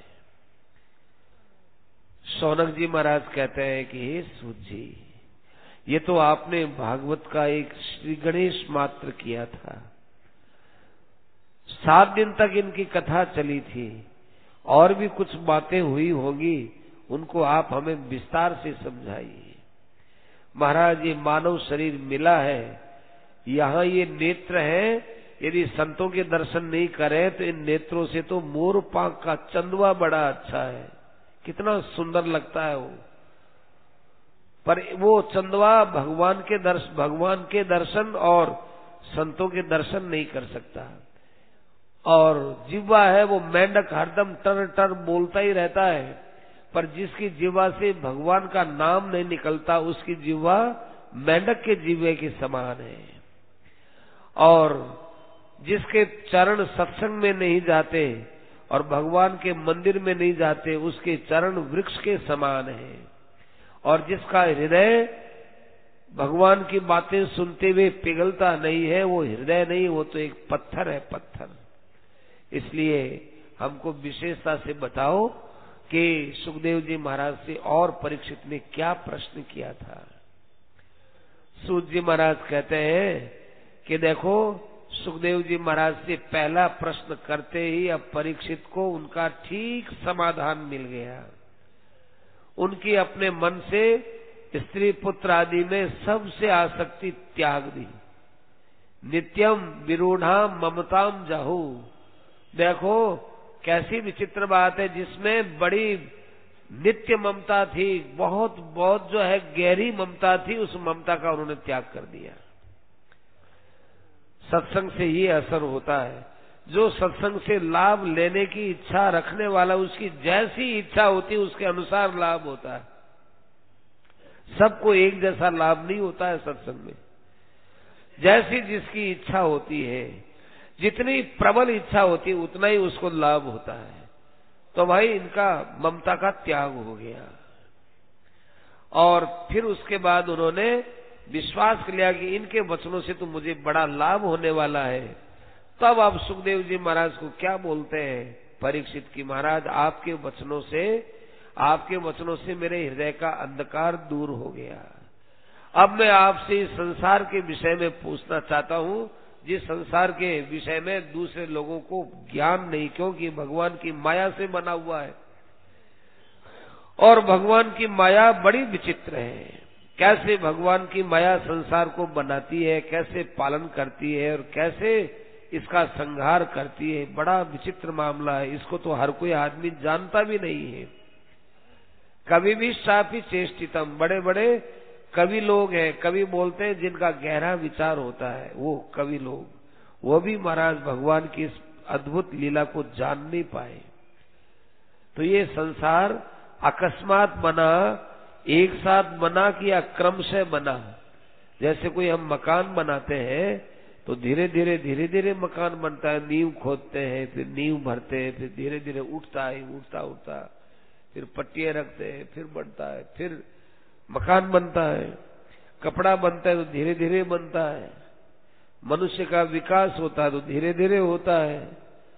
ऐसे ही संसार का भी निर्माण धीरे धीरे होता है या एक साथ होता है, कुछ पता नहीं है। और भगवान देखो इसमें कैसी कैसी लीलाएं भी करते हैं। तो यथा गुणास्तु प्रकृतिर युगपत क्रमशो पिवा अभिभारती भूरिशस्तु एक है। धारण करने वाले भगवान तो एक ही है, वो एक साथ ही कैसे उत्पन्न करते हैं, कैसे इसको धारण करते हैं, कैसा इसका संहार करते हैं, कुछ पता नहीं चलता है महाराज। इसके विषय में हमको समझाओ, क्योंकि आप कैसे हैं, आप साक्षात भगवान है, भगवान। इसलिए अब देखो गोदोहनवाद की बात खत्म हो गई। आप साक्षात भगवान हो और शाब्दे ब्रह्मणि निष्णात है। आप शब्द ब्रह्म में और पर ब्रह्म में दोनों में आप निष्णात हो। आपको तत्व का अनुभव भी हुआ और शास्त्र का भी ज्ञान है। शाब्दे ब्रह्मणि निष्णात है, शब्द ब्रह्म में निष्णात, और परस्मिश्च भवान खलु, और पर ब्रह्म परमात्मा में भी आपका अनुभव है। एक का ज्ञान होता है, एक का अनुभव होता है। शास्त्र में लिखी हुई बातों का तो ज्ञान होता है। देखो एक बात है कि ज्ञान किसका होता है, संसार का होता है। अनुभव किसका होता है, परमात्मा का होता है। परमात्मा का अनुभव होता है, अनुभव। परमात्मा के विषय में बाहर की बातों से पार नहीं पड़ती। निर्गुण है, सगुण है, और वो अछेद्य है, अभेद्य है, अखंड है, अनंत है, ऐसे बोलते रहो भले, बोलने से काम नहीं चलता, उसका तो अनुभव होना चाहिए। अनुभव के बिना वो ज्ञान कोई काम का नहीं है। तोता रटंत ज्ञान बोलते हैं। तोता है ना, वो सीताराम राधे श्याम सीताराम राधे श्याम रटता है, और जब बिल्ली आती है तब वो तोता टे टे टे टे करने लगता है। अरे अब तेरे को बिल्ली खा जाएगी, तू मर जाएगा, और सीताराम सीताराम अब करे ना, उसको ये पता नहीं कब करे कब न करे। ऐसे ही परमात्मा का अनुभव नहीं किए बिना जो ज्ञान का हम लोग दंभ भरते हैं, वो ज्ञान तोता रटंत ज्ञान है। उस ज्ञान का कोई अर्थ नहीं है। अनुभव वो ज्ञान है। तो शाब्दे ब्रह्मणि निष्णातः परस्मिंश्च भगवान खलु। अब बताओ कि संसार को भगवान एक साथ बनाते हैं, कैसे बनाते हैं?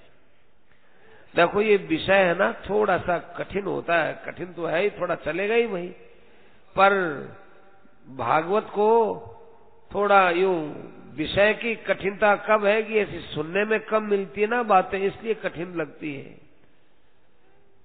थोड़ा गहराई से आप सावधानी से सुनेंगे तो कुछ तो इसमें से आपको पल्ले पड़ी जाएगी। अपनी तरफ से भी सरल कहने का प्रयास करते हैं, पर भी भागवत को अब समझना भी तो बड़ा, कौन किसको भागवत को समझे भाई? कोई बहुत बड़े महापुरुष हो, अनुभवी हो, बहुत इसमें गहराई से उतरे हुए हो, वही जान सकते हैं। हम लोग तो भाई इसमें क्या, इसके एक अक्षर के आगे भी हमारी गति नहीं है। लिखा है कि विद्यावताम भागवते परीक्षा। असली तत्वबोध वाले की भागवत में परीक्षा होती है। तो भाई ये समझ में आना तो थोड़ा कठिन ही पड़ता है। अपनी तरफ से जितना हम जानते हैं उतना हम सरलता से कहने का प्रयास कर सकते हैं। बाकी हम लोग जानते नहीं इतनी। अब सुखदेव जी महाराज हैं, वो प्रश्न को सुनने के बाद बोलना चालू करते हैं। क्या बोलते हैं कि मंगलाचरण करते हैं। हम पहले मंगलाचरण क्यों नहीं किया कि परीक्षित का प्रश्न कैसा है कि सर्वथा म्रियमाण व्यक्ति के लिए क्या करना चाहिए। उसके प्रश्न में ये बात है कि 7 दिन की मुझे मोहलत तो दी है, पर ये नहीं कहा है कि तू जो है 6 दिन तो जिएगा और 7वें दिन ही मरेगा। मुझे तो कहा है कि 7 दिन में मौत हो जाएगी। 7 दिन में कभी भी हो सकती है। 7 दिन में कभी भी मौत हो सकती है।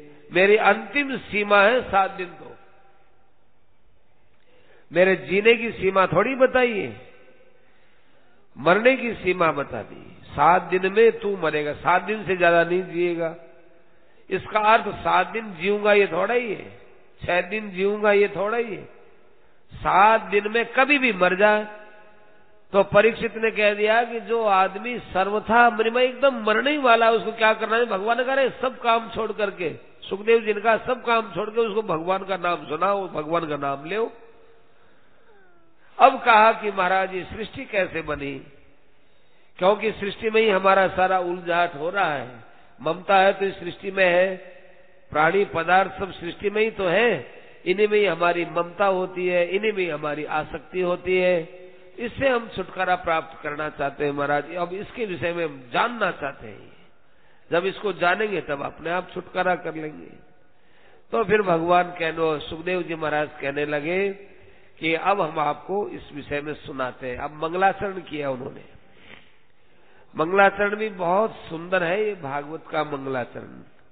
नमः परस्मै पुरुषाय भूयसे सदुद्भवस्थान निरोध लीलया गृहीत शक्ति तृतीयाय देहिनाम अंतर्भवाया अनुपलक्ष्य वर्तमने। हम परब्रह्म परमात्मा पुरुष जो सब जगह व्यापक है और जो इस कार्य जगत के उत्पादक है, संचालक है और इनको सबको अपने लीला से अपने अंदर ही समेटने वाले हैं, जो ब्रह्मा विष्णु और महेश के नाम से विख्यात है और जो प्रत्येक प्राणी के हृदय में विराजमान है, जिनके विषय में कोई एक मार्ग पूरा का पूरा बता नहीं सकता है, ऐसे परब्रह्म परमात्मा को हम नमस्कार करते हैं। सत्पुरुषों का संकट दूर करते हैं। और विदूर काष्ठा ये मुहुः योगी नाम, जो परमात्मा की तरफ चलते ही नहीं, जानते ही नहीं, उनके लिए परमात्मा बहुत दूर है। विदूर काष्ठा है, विदूर काष्ठा है माने दूर है, काष्ठा माने दिशा जिनकी। मतलब भगवान तो नजदीक है, लेकिन उन लोगों ने भगवान को दूर मान लिया। प्राय लोग ये क्या, जो सत्संग में जाने वाले उनकी बात नहीं है, सत्संग में जाने वाले लोग हैं उनमें तो कई अच्छे विचार आ गए। सत्संग में नहीं जाते हैं उन लोगों के मन में आता है कि भाई भगवान कहाँ मिलते हैं, किसको मिलते हैं। कह रहे भाई अच्छे अच्छे संत हुए, नहीं सब कहने की बात है। भगवान मिलते हो तो आदमी जमीन पर पैर नहीं रखता है, भगवान को मिला हुआ आदमी जमीन से ऊपर चलता है। आपने कल्पना की हुई, जमीन से ऊपर चलता है, वो तो आगे पीछे की सब बात बता देता है, जाने क्या क्या सोच लिया। ये बात है ही नहीं, भगवान की तरफ चले ही नहीं, वो जानते नहीं भगवान क्या है। तो विदूर काष्ठा ये मुहुः कुयोगी नाम, कुयोगियों के लिए भगवान बहुत दूर है। और जो भगवान को जानने वाले हैं उनके लिए भगवान नजदीक से नजदीक है। दूरस्थम चांतिके चतात, कितने दयालु है। देखो दया पर विचार करो परीक्षित, एक बार मन से भगवान का कोई नाम लेता है, भगवान के मुखारविंद का ध्यान में दर्शन करता है, भगवान के नेत्रों को देखता है, भगवान के चरणों को देखता है, उस समय में भगवान उसके सारे पाप को दूर कर देते हैं। इसीलिए बड़े बड़े महापुरुष सर्वथा निष्काम होकर के उन्हीं के चरणों की उपासना करते हैं और बिना किसी परिश्रम के वे संसार से पार हो जाते हैं। उन महापुरुषों को भगवान के अर्पित किए बिना अपना वस्तु, अपना आप, अपना आपा, अपना सर्वस्व भगवान को अर्पण किए बिना चैन भी नहीं मिलती। भगवान कोई जाति वाती नहीं देखते परीक्षित, कि भाई भगवान ब्राह्मण की पूजा लेते हैं, शूद्र की पूजा नहीं लेते, ऐसी बात नहीं है। कोई भगवान को नाम ले, कोई भगवान को पूजे। किरात हूणांद्र पुलिंद पुलकसा आभीर कंका यवना खसादय है, ये च पापा यदुपाश्रयाश्रया शुद्ध्यन्ति तस्मै प्रभ विष्णवे नमः। ऐसे नीच पुरुष है, हूण है, किरात है, अंध्र है, पुलिंद है, पुलकस है। माने पुलकस माने बहुत नीचे चांडाल लोग, खाने पीने का भी जिनको बिल्कुल होश नहीं है। और यवन है, खस है, ये पापी लोग भी भगवान की उपासना करने वाले की उपासना करने वाले की उपासना करते हैं और शुद्ध हो जाते हैं। भगवान के दासों के दास होते हैं। ये बात आपको 8वें स्कंद में मिलेगी। बात गजेंद्र बोलते हैं भगवान से कि महाराज आप, गजेंद्र 7वें बोलते हैं 6ठे स्कंद में, वृत्रासुर बोलते हैं कि अगले जन्म में आप अपने भक्तों के दासों का दास बना देना है। एक भक्त ने भगवान से कहा कि महाराज आज तक आपके दासों में जो अंतिम व्यक्ति आप जिसको समझते होंगे ना, उसका दास मुझे बना देना। आपकी दृष्टि में जो अंतिम है उसमें दास। भगवान ने कहा इतना दूर क्यों गया, इतना दूर गया तू मेरे अंतिम भक्त का दास बनकर के? क्यों? कि महाराज बिजली का करंट तो चाहे पहले वाले सांकड़ के पहले वाले कड़े में भी उतना ही है और उस अंतिम वाले में भी उतना ही है। बिजली के करंट में क्या फर्क पड़ता है? ऐसा थोड़ी कि सांकल में इसमें तो ज्यादा करंट है, इसमें अंतिम कड़ी में कम करंट, ऐसा तो है नहीं। जब बिजली में ही फर्क नहीं पड़ता तो आप में क्या फर्क पड़ने वाला? महाराज अंतिम भक्त का मुझे दास बना दो। ऐसे ही ये च पापा यदुपाश्रयाश्रया, ऐसे ऐसे पापी लोग भी जिनके उपासकों के उपासक बन करके अपना कल्याण कर लिए, वे भगवान हम सबके पति हैं, सबके स्वामी हैं। और बड़े बड़े महापुरुष समाधि के द्वारा और ध्यान के द्वारा जिनके चरणों को धोते रहते हैं, ध्यान के द्वारा चरणों को धोते रहते हैं, वे भगवान सब जगह व्यापक विराजमान, वो तुम्हारे हृदय में और मेरे हृदय में विराजमान होकर इस बात की व्याख्या के लिए समर्थ बना है। वे ही भगवान सृष्टि को बनाते हैं और सृष्टि को बना करके जीव रूप से यहाँ पर सोते हैं और फिर वे भगवान परब्रह्म परमात्मा के रूप में अलग के अलग भी रहते हैं। सोलंग कृशिष्ट भगवान वचांसी, वो मेरे वचनों में ताकत देवे कि ऐसा गूढ़ विषय मैं कह सकूं, भगवान की ताकत से ही कह सकता हूं। मैं भगवान वासुदेव को प्रणाम करता हूं और वासुदेव स्वरूप श्री वेदव्यास जी महाराज को भी प्रणाम करता हूं, जिनकी कृपा से मैं ये भागवत कहने लायक हुआ हूं। पपुर ज्ञानमयम सौम्य यद मुखाम्बुज रुहा सवै, यद मुखाम्बुज रुहा सवम, जिनके मुख कमल से निकलने वाला जो ये ज्ञान रूपी आसव है, इसको पी पी करके बहुत बड़े बड़े ऋषि मुनि मस्त हो गए। देखो ये आसव पद दिया है, आसव। वैसे लोक में आसव पद होता है, ये अच्छा नहीं माना, आसव पेय अच्छे नहीं माने जाते, पर यहाँ आसव पद दिया है किस लिए? मादकता के लिए। ये मादकता कैसी है? ये मादकता भगवान में लीन करने वाली मादकता है। व्यास जी के मुख कमल से जो शब्द निकले थे, उन शब्दों में एक ऐसा नशा था, उस नशे से भगवान के अलावा दूसरी कोई बात याद ही न आए। जो तुमने हमसे प्रश्न किया था, यही प्रश्न एक बार नारद जी ने ब्रह्मा जी से किया था। अब देखो नारद जी का उदाहरण क्यों देते हैं? नारद जी का उदाहरण इसलिए दिया कि भाई हम लोग जो बोलने वाले लोग हैं ना, वो भगवत तत्व के विषय में बोलते हैं तो हमको अभिमान हो जाता है कि हम खूब जानते हैं। तो सुखदेव जी महाराज ने देखा कि कलयुग के अंदर भागवत के वक्ता तो जाने कितने कितने हो जाएंगे, लेकिन उनको बोलने के लिए अपना स्वभाव कैसा बनाना चाहिए, ऐसा नहीं हम जानते हैं। तो भागवत को कैसे कहे कि दूसरे को सामने रख करके कहा जाए। माने कहा कि देखो जैसा तुमने प्रश्न किया, ऐसा ही प्रश्न नारद जी ने ब्रह्मा जी से किया था। तो नारद और ब्रह्मा का संवाद सुनाता हूं, तो आप ही बता दो। नारद जी ब्रह्मा जी के संवाद को तो जानते ही हो, आप ही बता दो।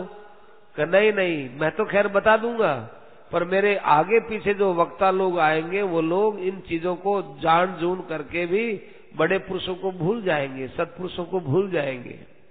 जब भी कोई भागवत आदि विषय को बोलो तो बड़े पुरुषों को अपने हृदय में सामने रख करके बोलो, गलती नहीं आएगी। भगवान को और संतों को सामने रख करके बोलने से, उनका स्मरण करके बोलने से, ये बुद्धि हमारी उनके हाथ में चली जाती है, हमारी वाणी उनके हाथ में चली जाती है। इसीलिए देखो कभी कभी ऐसी ऐसी बातें निकलती हैं जो अपन जानते ही नहीं है, ऐसी बातें निकल जाती है।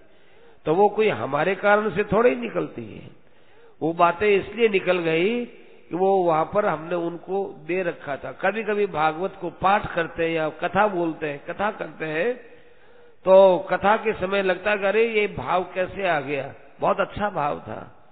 लेकिन कथा समाप्ति के बाद जब वापिस उसको पढ़ते हैं, देखते हैं, उस भाव में गहराई में जब विचार करते हैं, तो भाव पकड़ में नहीं आता। अरे उस समय तो कथा में तो ये भाव आया था और बहुत अच्छा भाव आया, वो पकड़ में क्यों नहीं आ रहा है? नहीं आ रहा है साहब, क्योंकि अब हम हमारे बुद्धि के बल पर, ज्ञान के बल पर उसको पकड़ना चाहते, नहीं आएगा। और उस समय में जो भाव आया था वो कृपा के बल पर आया था, भगवान की, संतों की कृपा थी, उनके बल से वो भाव पैदा हुआ।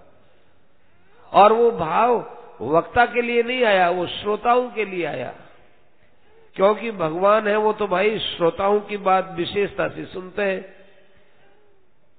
भागवत के वक्ता और श्रोता में श्रोता की कीमत ज्यादा है। क्यों श्रोता की कीमत ज्यादा है? कि श्रोता के अंदर कोई अभिमान नहीं होता, और हम लोग जो अपने आप को वक्ता मानते हैं, जानते तो कुछ है नहीं, अभिमान कर लेते हैं बुरी तरह से। भागवत को जानना मामूली बात थोड़े ही। अभिमान करते हम साहब भागवत को खूब सुनाते हैं हम। अरे सुनाते तो हो, पर वो सुनाते हो किसके बल पर हो? महात्मा। पहली बात तो वो सुनाने का अधिकारी नहीं होता।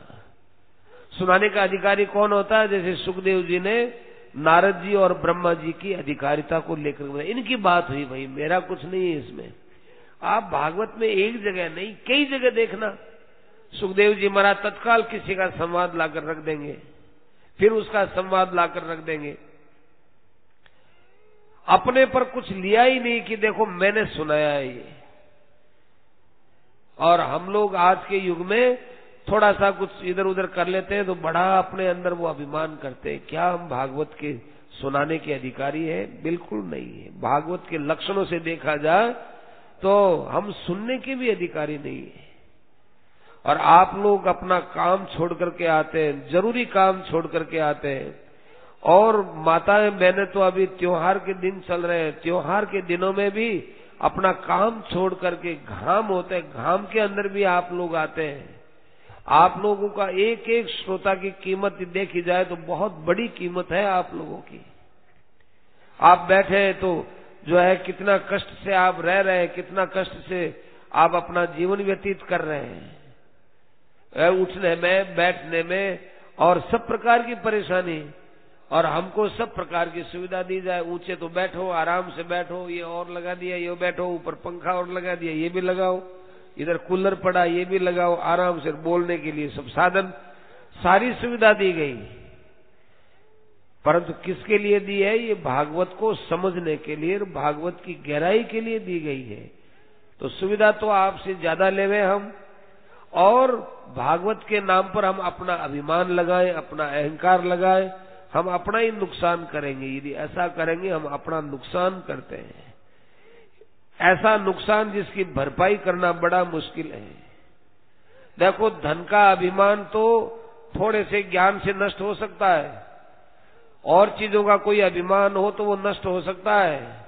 परंतु भाई हम कथावाचक हैं, हम बोलते हैं, बोलने का जो अभिमान है ये अभिमान बहुत जल्दी नष्ट नहीं होता है। क्यों? क्योंकि इस काम को तो हम छोड़ सकते नहीं। अच्छा काम है साहब, भागवत सुना दे, कितना अच्छा काम करते हैं हम। लेकिन ये नहीं देखते कि हम भीतर ही भीतर अपना कितना पतन कर रहे हैं।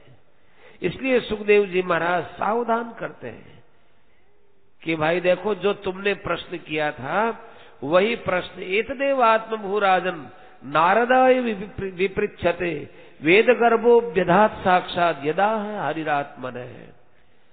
वेद गर्भ ब्रह्मा जी ने नारद जी को जो प्रश्न कहा, उत्तर दिया, वो मैं तुमको सुनाता हूं। अपनी तरफ से कुछ नहीं मिला यहाँ। बड़ी विचित्र बातें आप ये जगह जगह याद आती रहेगी, आपको बताते रहेंगे। देखो यहाँ प्रश्न किया और यहाँ दूसरी बात कह दी, यहाँ प्रश्न आया ये दूसरों से बात कहलवा दी।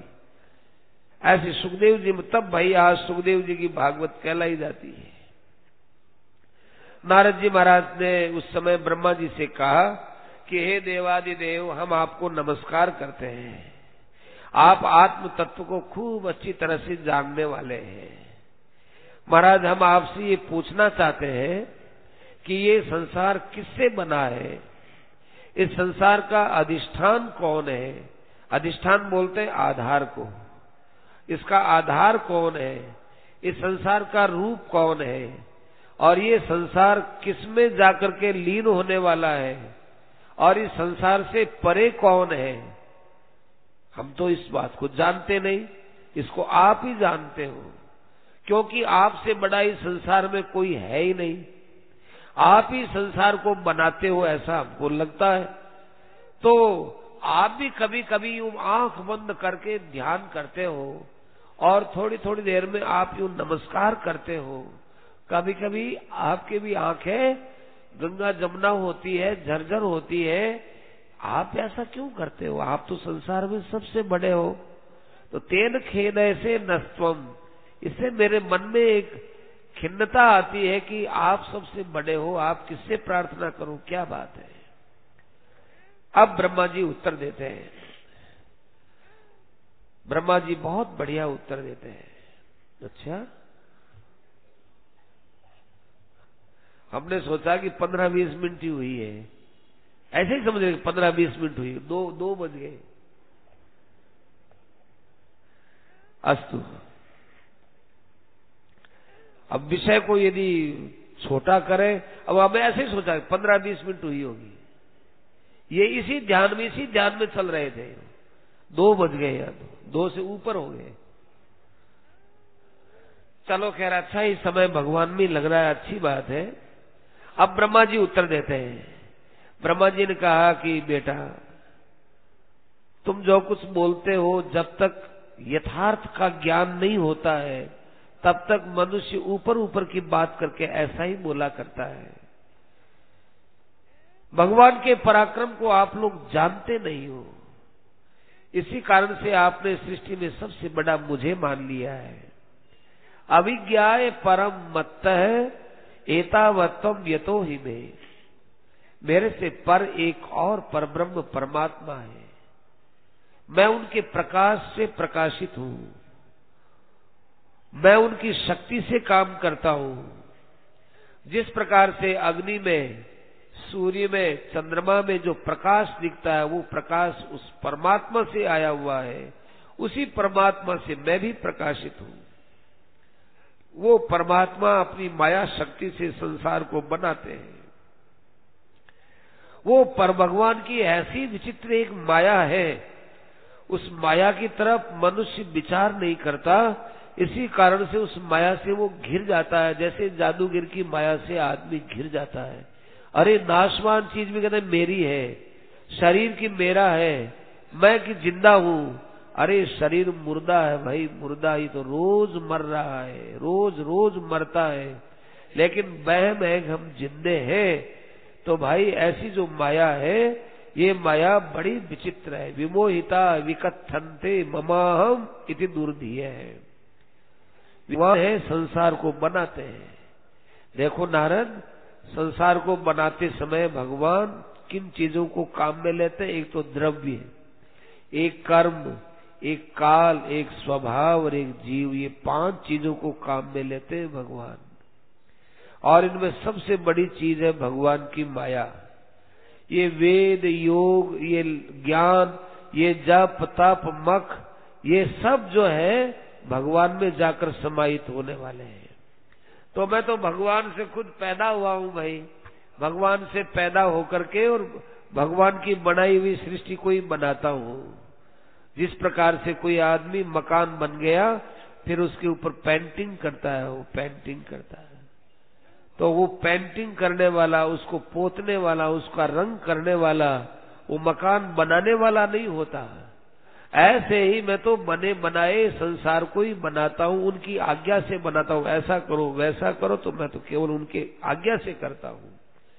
वे भगवान कैसे बनाते हैं मैं तुम्हें बताऊं कि वे भगवान इस संसार को अपने अंदर लीन किए रखते हैं। जब उनके मन में आती है, तब वे उनके अंदर एक माया शक्ति से काल शक्ति को वे स्वीकार करते हैं, काल शक्ति को। और फिर काल शक्ति को स्वीकार करके और विभुभूषुर उपाददे, उनके मन में आता है कि मैं एक ही अनेक रूपों में हो जाऊं, एको अहम बहुश्याम, मैं एक अनेक रूपों में हो जाऊं। ऐसी जो इनकी विभुभूषा, विभुभूषा माने होने की इच्छा, बुभूषा ये संयंत्र प्रक्रिया का है, विभुभूषा।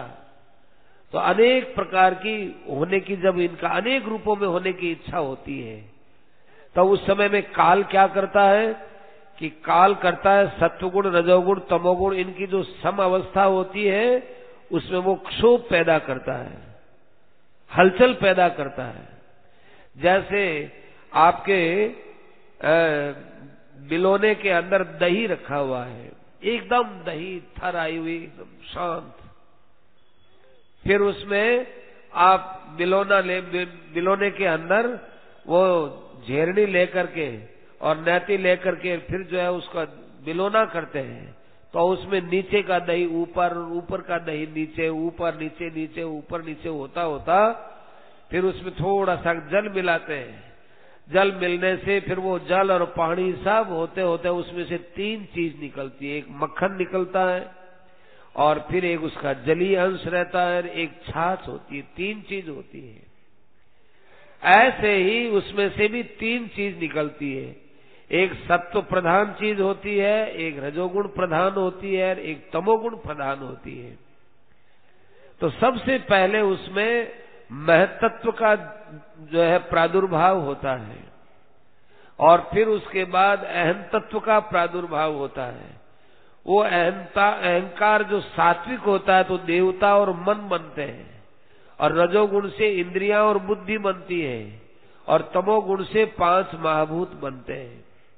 5 महाभूत में भी सबसे पहले आकाश, फिर आकाश से वायु, वायु से फिर तेज, तेज से फिर जल, और जल से फिर ये पृथ्वी। फिर ये सब मिला करके एक अंडा बनता है। सब चीजों को मिला दिया एक अंडाकार, और फिर वो पानी में पड़ा रहता है, और फिर उसमें से अनेक प्रकार के सिर, अनेक प्रकार के हाथ, अनेक प्रकार के पैर, ऐसे असंख्य असंख्य पैदा होते हैं। और फिर जो है अलग अलग उनके स्थान होते हैं, सब स्थानों में जा जाकर बैठ जाते हैं। जितने देवता होते हैं, ये देवता भी अपने अपने स्थानों पर जाकर बैठ जाते हैं। जैसे सूर्य देवता है तो वो नेत्र में आकर बैठता है, ऐसे वरुण देवता है तो वो जिह्वा में आकर बैठता है। ऐसे सब देवता, अश्विनी कुमार है तो भाई वो नाक में आकर बैठते हैं, दिशाएं वो कान में आकर बैठते हैं। वो देवता और वो इंद्रियां अपने अपने स्थानों पर आकर के बैठते हैं। तो वास्तव में देखा जाए तो एक पुरुष ही पुरुष है, एक परब्रह्म परमात्मा ही परमात्मा है। सर्वम पुरुष एवेदम भूतम भव्यम भवच्च यत्।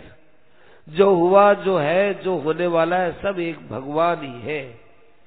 जब इसमें से मेरा भी प्रादुर्भाव हुआ, मैं भी जन्मा, तुम भी जन्मे, सब जन्मे इसमें से, तो जब मेरा निर्माण हुआ तो मैंने देखा कि भाई मैं कौन हूं, क्या करूं, और तो कुछ मेरे समझ में आया नहीं। यज्ञ की सामग्री थी, ये यज्ञ करने लगा और कहा इदम ब्रह्मणे न मम, ये भगवान के लिए है, मेरे लिए नहीं है। ऐसे मैंने उन भगवान का यज्ञ किया। तो नारायणे भगवती तदिदम विश्वमाहितम। तो मेरे मन में एक विचार हुआ कि भगवान ने संसार बनाया और भगवान में ये समाहित है, मैं तो केवल उनका एक कर्मचारी बना हुआ, उनकी आज्ञा से काम करता हूं। इसलिए भगवान के अतिरिक्त कुछ नहीं है नारद। मेरी वाणी कभी झूठ नहीं बोलती है, मेरी वाणी सदा सत्य बोलती है। मैं उन्हीं भगवान के चरणों की उपासना करता हूं। तुम कहते हो ना कभी कभी वो आपके नेत्रों में जल क्यों आता है, उनकी कृपा देखता हूं तब ऐसा लगता है कि जिस कृपा के लायक मैं हूं नहीं, ऐसी कृपा वो मेरे पर करते हैं। न तो उसमें हम तत्चरणम समीयुषाम भवच्चिदम स्वस्थैनम सुमंगलम। कैसे भगवान के वो चरण है कि जिससे संसार की आसक्ति का नाश होता है। तो जिस प्रकार से आकाश का कभी अंत नहीं होता, उसी प्रकार से उस परमात्मा की माया का भी कोई अंत नहीं है। हम तो उस माया का अंत जान नहीं सके। हम क्या, वो खुद भी नहीं जानते। भगवान भी अपनी माया का अंत नहीं जानते। तो इसमें क्या भगवान की कमी है क्या? ये कोई भगवान की कमी है कि भगवान की स्तुति है? किसी खूब अच्छे पैसे वाले से कहा जाए कि अजी सेठ साहब आप क्या जानो, आपके पास इतना पैसा है, आपको खुद को ही पता नहीं है, आपको खुद को ही पता नहीं है आपके पास कितना पैसा है। तो ये बात सुनकर के वो सेठ राजी होगा कि नाराज? राजी होगा वो। और कहने में क्या बोलते हैं कि आपको पता ही नहीं कि आपके पास कितना पैसा है, पता नहीं है, ये बोल रहे हैं हम, पर वो मन में सोचता है कि हम बहुत बड़े धनवान बता रहा है ये हमको।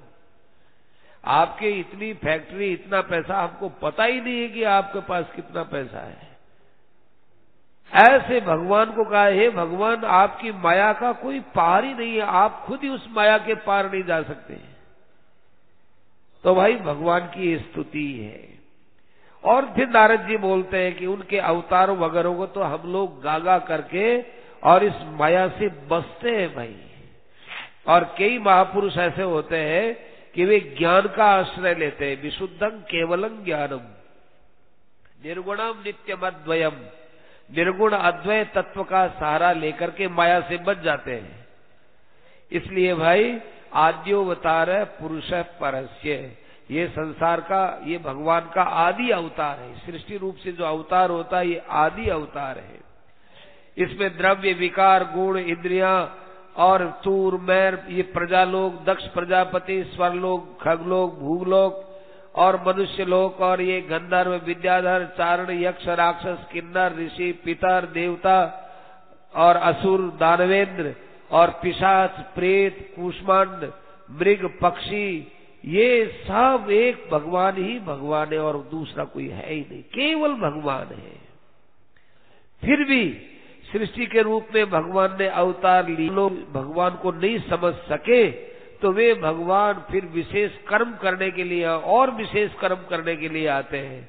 कभी तो वे भगवान वराह बनते हैं, वराह पृथ्वी का उद्धार करते हैं, और कभी भगवान कर्दम ऋषि के यहाँ कपिल रूप में अवतार लेकर के ज्ञान का उपदेश देते हैं, जिनके ज्ञान का कोई मुकाबला नहीं है।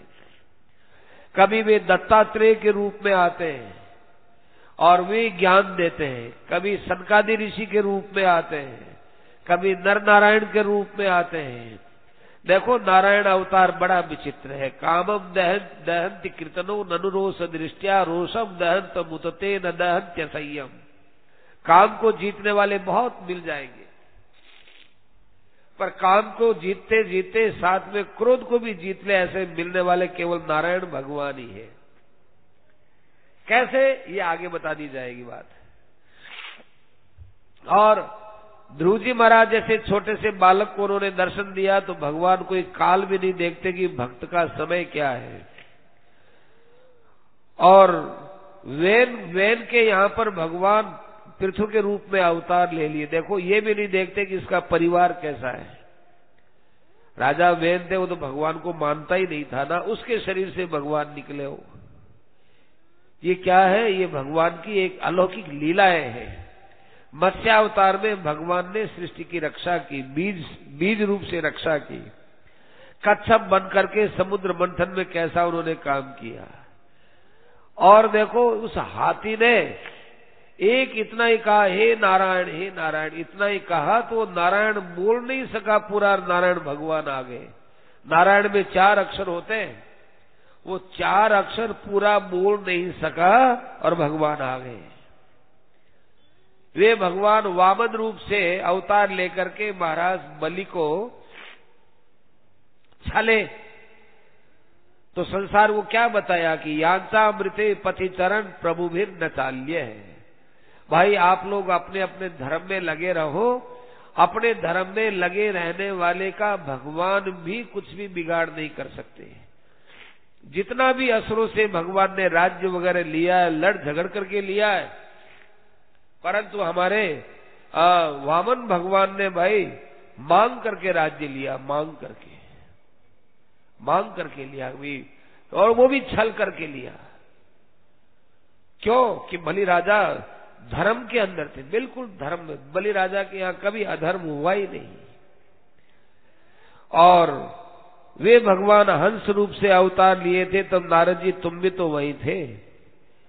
और धन्वंतरी रूप से अवतार लेकर लोगों के रोगों को दूर किया है।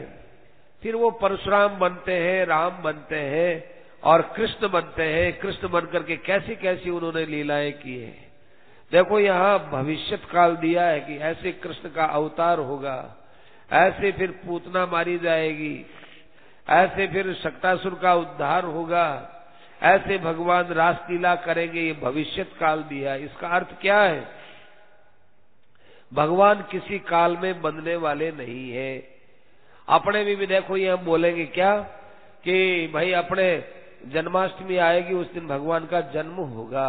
आज यदि अपन कहेंगे तो जिस दिन यहाँ जन्माष्टमी आएगी उस दिन भगवान का जन्म होगा और दूसरे दिन नंदोत्सव होगा। ये सब भविष्यत की बातें बोलते हैं।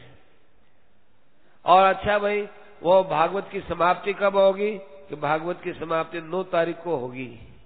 तो भागवत की समाप्ति 9 तारीख को होगी तो भाई अपने इस कार्यक्रम की बात है। ये कार्यक्रम में भविष्य काल लगाया है। वास्तव में तो भागवत किए हुए आज हजारों वर्ष हो गए। लेकिन अपने कार्यक्रम में कि पूतना कब मरेगी जी, अच्छा नंदोत्सव कब होगा, अच्छा अपने भागवत में रास पंचाध्यायी का कब विश्लेषण होगा, तो ये जो पूछते हैं हम, तो कोई अब नया थोड़ी होगा, नया नहीं होगा, लेकिन अपने कार्यक्रम में भविष्यत काल है। ऐसे ही नारद जी महाराज ने प्रश्न किया, ये ब्रह्मा जी जो सुना रहे हैं, तो वो अब भविष्यत काल बोलते हैं, ऐसे कृष्ण का अवतार होगा। तो अवतार होगा का अर्थ ये थोड़ा ही कृष्ण भगवान के अवतार से पहले का ये संवाद हो, ऐसी बात नहीं है। ये वर्तमान में बोलते बोलते भविष्यत की बात बोलते हैं। और फिर जो है इनका भी अवतार होगा, बुद्ध भगवान का भी उद्धार होगा। क्यों कि मति विमोहम, लोगों के अंदर बुद्धि में भ्रम पैदा करने के लिए। देखो क्यों भ्रम पैदा क्यों करो, भगवान तो भाई भ्रम को हटाने वाले हैं, पर कभी कभी भाई ऐसी आपातकाल की बात आ जाए, जैसे ये स्टेज है, यहाँ इतना सारा सामान है और बरसात का समय, अब कोई सांप आ जाए यहाँ 2-3 सांप आ जाए इधर उधर, तो हम सबको कह देंगे आप उधर ही खड़े रहे, इधर मत आना। हम कहेंगे साहब अरे हम तो यहाँ स्टेज पर बोलने वाले आदमी है भाई, कि बोलने वाले हो चाहे कुछ भी हो, अंदर स्टेज पर मत चढ़ना, क्योंकि ये सांप है। जब तक उन सांपों के बारे में निर्णय नहीं हो जाता कि यहाँ सांप नहीं है, प्रवेश करते हुए देखा वो निकल गए, तब तक वो जो है हम लोगों को यहाँ आने नहीं देंगे। सांप को देख लिया, निकल गए, नहीं है या पकड़ लिया, छोड़ दिया, अब आ जाओ। ऐसे ही बुद्ध भगवान ने देखा कि लोग यज्ञ के नाम से बहुत हिंसा कर रहे हैं। किसी के भी मन में आए, थोड़ा सा काम किया कि यज्ञ करो, और यज्ञ में हिंसा होती है, यज्ञ के अंदर पशु बलि दी जाती है। तब वहां बुद्ध भगवान ने कहा अरे नहीं क्या करते हो, यज्ञ में क्या पड़ा है, यज्ञ वज्ञ सब बंद करो, यज्ञों से कुछ नहीं होता है। तो भगवान ने देखा कि मैं ऐसे तर्क रखूंगा तो लोगों की बुद्धि हटेगी, तो यज्ञ से लोगों की बुद्धि हटाई। बुद्धि हटाने के बाद फिर अच्छे अच्छे संतों के मन में भगवान ने विचार पैदा किया कि अब आप इनको कहो कि यज्ञ करो, लेकिन पशु की बलि मत दो। तो पशु बलियों को रोकने के लिए उन्होंने यज्ञ जैसे काम को बंद करने के लिए युक्तियां दी। वो युक्ति मानने लायक थोड़ी होती है। बुद्ध भगवान का अपने सनातन शास्त्र में उनके दर्शन का कोई महत्व नहीं है, पर अपने समय में बड़ा महत्व था। अब हमको कहेगा आप यहाँ भागवत की कथा मत करना, तो आप लोग कहेंगे भागवत की कथा के लिए मना कर रहे हैं। अरे मना नहीं कर रहे हैं भाई, यहाँ सांप आ गए, बिच्छू आ गए, इसलिए बोलते हैं, उन्हें क्यों बोले। ऐसे ही भगवान ने यज्ञ के लिए मना किया। लोकान घृताम, यहाँ बहुत हिंसा हो रही थी, तब मति विमोहम और अति प्रलोभम वेशम विदाय बहुभाष्यत औपधर्म्यम, उपधर्म बताया। उपधर्म माने धर्म नहीं होता, वो अधर्म की एक शाखा है उपधर्म। 7वें स्कंद में आती है बात उपधर्म। ऊपर से तो धर्म दिखना और वास्तव में धर्म नहीं होना, ऐसे उपधर्म बोलना पड़ा। ऐसे ही भगवान कल्कि के रूप में भी अवतार लेंगे और कहने लगे ऐसे ऐसे भगवान के एक खास खास अवतार की बात है भाई। पृथ्वी के मिट्टी के कणों को गिना जा सकता है, आकाश के तारों को गिना जा सकता है, पर भगवान के अवतारों को गिना नहीं जा सकता है। हम क्या भाई, हमारी तो औकात ही क्या है। 10 शतानन आदि देव है, वो यदि जिसके सैकड़ों सैकड़ों नहीं हजारों हजारों मुख है, वो शेषनाग, और हरदम भगवान को अपनी गोद में लपेटे रखता है, वो शेषनाग भी अपने अशेष मुखों से भगवान के गुणों को कहने लगे, वह भी नास्य पारम याति, इसका पार नहीं पा सकते। पर इतना जरूर है कि भगवान की तरफ जो लगने वाले लोग हैं उनको भगवान का एक रस जरूर मिलता है। तभी तो देखो इक्ष्वाकु हुए, एल हुए, मुचकुंद हुए, विदे हुए, रघु हुए, अम्बरीश हुए, मानदाता हुए, अलर्क हुए, शतधन्वा हुए, रंतिदेव हुए, सब अपना हरा भरा राज्य छोड़ छाड़ करके और जंगल में जाकर उन्होंने भगवान की आराधना क्यों की? कुछ न कुछ भगवान में रस मिला इसलिए तो की। इसलिए भाई वो जो परब्रह्म परमात्मा तत्व है वो प्रतिबोध मात्रम, ज्ञान मात्र है, वो ज्ञान मात्र, न उसमें ज्ञेय है और न उसमें ज्ञातृत्व है, वो केवल ज्ञान है, ज्ञान। देखो ज्ञाता, ज्ञेय और ज्ञान ये तीन होते हैं, त्रिपुटी, त्रिपुटी वाला भी ज्ञान नहीं है, प्रतिबोध मात्रम। शब्दों न यत्र पुरकारकवान क्रियार्थ है, शब्द भी जहां अनेक क्रियाओं और क्रियाफलों को लेकर चलता है वो भी वहां पर चलता नहीं है। शब्द के द्वारा भगवान को कोई बता नहीं सकता है। अरे भगवान की तो बात छोड़ो, किसी चीज का स्वाद कोई शब्द के द्वारा बता सकता है क्या? कि गुड़ का स्वाद कैसा होता है? आप कहोगे मीठा होता है, मीठा होता है इतना ही कहोगे, मीठा नाम बोलोगे, स्वाद नहीं बता सकते। अब आप तो मीठा बोल दिया और जो है अंग्रेज लोग बैठे वो मीठा नहीं जानते, मीठा क्या होता है उनको स्वीट, गुड़ कैसा होता है कि स्वीट, अच्छा स्वीट। परंतु उनसे पूछा जाए कि स्वीट है, ये मुंह से बोलने से आप क्या करते हो कि उनको एक जो मीठापन का अनुभव हुआ उसका अनुमान करते हैं, पर मीठा बोलने से मीठा थोड़ी होता है, मीठा बोलने से मीठा नहीं होता, वो तो स्वाद चखने से ही होता है। तो एक इंद्रिय का व्यापार दूसरी इंद्रिय के शब्दों के द्वारा नहीं कहा जा सकता, तो उस परब्रह्म परमात्मा के विषय में शब्द चलेंगे ही कहां? व्योमेव तत्र पुरुषो न विशीर्य तेज है। जैसे आकाश का नाश नहीं होता, हमारे शरीर का नाश होता है, शरीर में आकाश ये नहीं नष्ट होता। घड़ा फूटता है, घड़े में रहने वाला आकाश नहीं फूटता। ऐसे ही शरीर मरता है, आत्मा नहीं मरती। वो परब्रह्म परमात्मा ही परमात्मा है।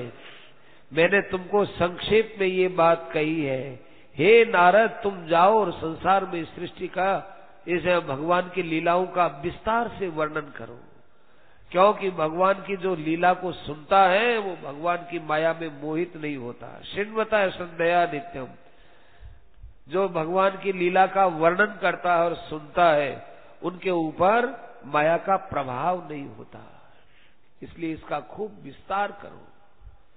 परीक्षित ने फिर प्रश्न किया कि महाराज नारद जी ने किन किन को सुनाया, ये हमको बताओ। और महाराज भगवान की जो कथा है वो कानों के द्वारा जब अंदर जाती है तो सारा मैल दूर हो जाता है। इससे प्रविष्ट कर्ण रंध्रेण स्वानाम भाव सरोरुहम दुनोति समलम कृष्ण है।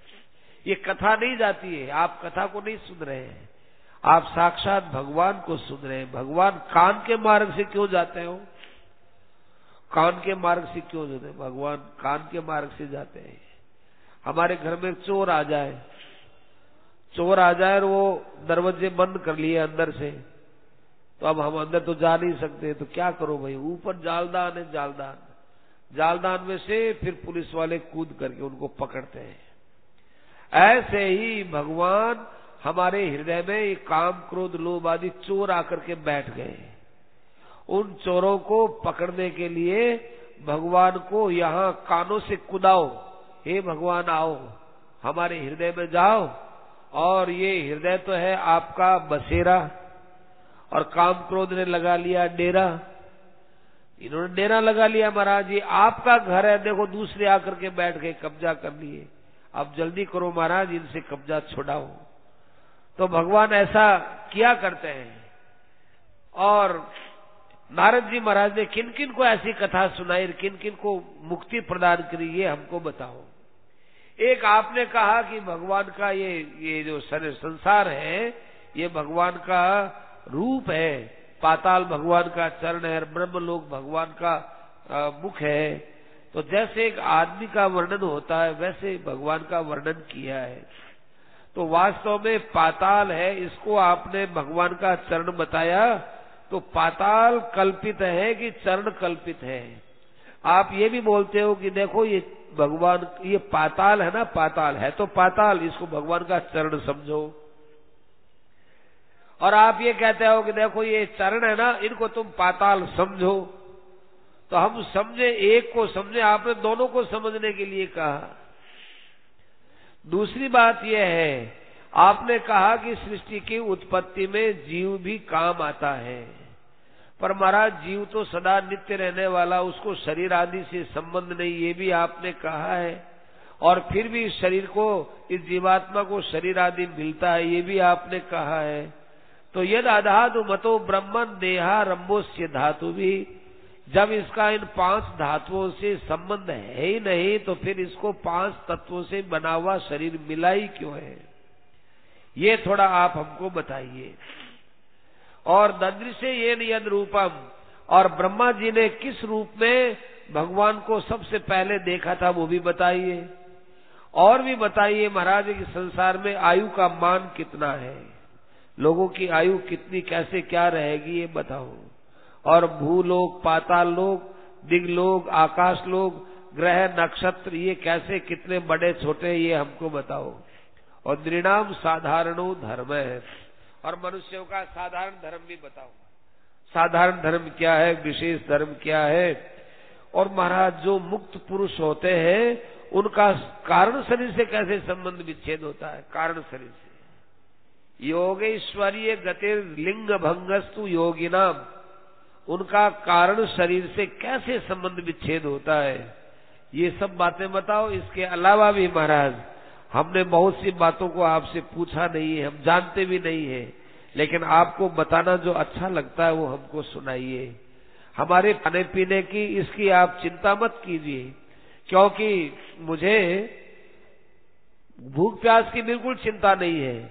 आपके मुख कमल से जो अमृत का झरना बह रहा है, उस अमृत के झरने के बहने के कारण से हमारे खाने पीने की चिंता कहीं की कहीं चली गई।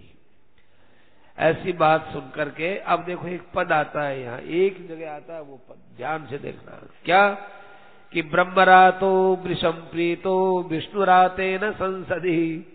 सुखदेव था ब्रह्मरात, परीक्षित का नाम था विष्णु। ये प्रश्नाध्याय है, दूसरा स्कंद है ना, इसमें 10 अध्याय है। 10 अध्यायों में 3-3 अध्यायों का 3 विभाग करो, 3-3 अध्यायों का 3 विभाग, और एक को आप खुला छोड़ दो, वो है 8वां अध्याय, वो केवल प्रश्नाध्याय है। माने जब तक साधक जिज्ञासा नहीं करेगा, जब तक साधक प्रश्न नहीं करेगा, संतों के सामने जाकर वो अपने जिज्ञासा व्यक्त नहीं करेगा, अपने अज्ञान को सामने नहीं रखेगा, उसका अज्ञान कैसे दूर होगा। इसलिए परीक्षित ने पूरा उसी में ही लगा है, सुखदेव जी बोले ही नहीं है यार। प्रश्नाध्याय में सुखदेव जी ने एक श्लोक नहीं कहा। और फिर सुखदेव जी महाराज क्या भृशम प्रीत है, बहुत राजी हुई। किससे कि हमारे विष्णुराज से, परीक्षित से। सारी सभा में बड़ा वाह वाह, बहुत ठीक कहा, क्योंकि तुम्हारे इन्हीं प्रश्नों का उत्तर मुझे भागवत से देना है। और ये भागवत पहले ब्रह्म कल्प में भगवान ने ही कही ये बात, तब वो भागवत का उन्होंने भीतर आधान किया, आधान करके और फिर वे उसका उत्तर देने लगे। अब देखो उत्तर में एक शब्द दिया है, आनुपूर्वेण तत्सर्वम। आनुपूर्वी से कहने लगे। आनुपूर्वी का अर्थ ये नहीं है, आनुपूर्वी का अर्थ ये नहीं कि भाई एक जैसा प्रश्न क्या उसके अनुसार उत्तर दिया, ऐसा नहीं है। वैसे आनुपूर्वी का अर्थ तो यही होता है, क्रम से उत्तर दिया, पर ये क्रम से वाली बात नहीं है। यहाँ आनुपूर्वेण का अर्थ है कि ऐसा उत्तर दिया कि सब प्रश्नों का ठीक समाधान हो गया। एक प्रश्न का उत्तर देने से कई प्रश्नों का समाधान हो जाता है। तो प्रश्न करने वाला तो भाई अज्ञान को लेकर के चलता है। तो अब जो है सुखदेव जी महाराज जो समाधान करेंगे, आप प्रश्नों को अपने मन में रखना, और 30 मिनट के मध्यम विश्राम के बाद फिर अपन बैठते हैं और फिर इन प्रश्नों पर विचार करते हैं। इतनी देर तक कीर्तन भजन या और जो कुछ करना है, बीच में आधे घंटे का ये मध्यम विश्राम।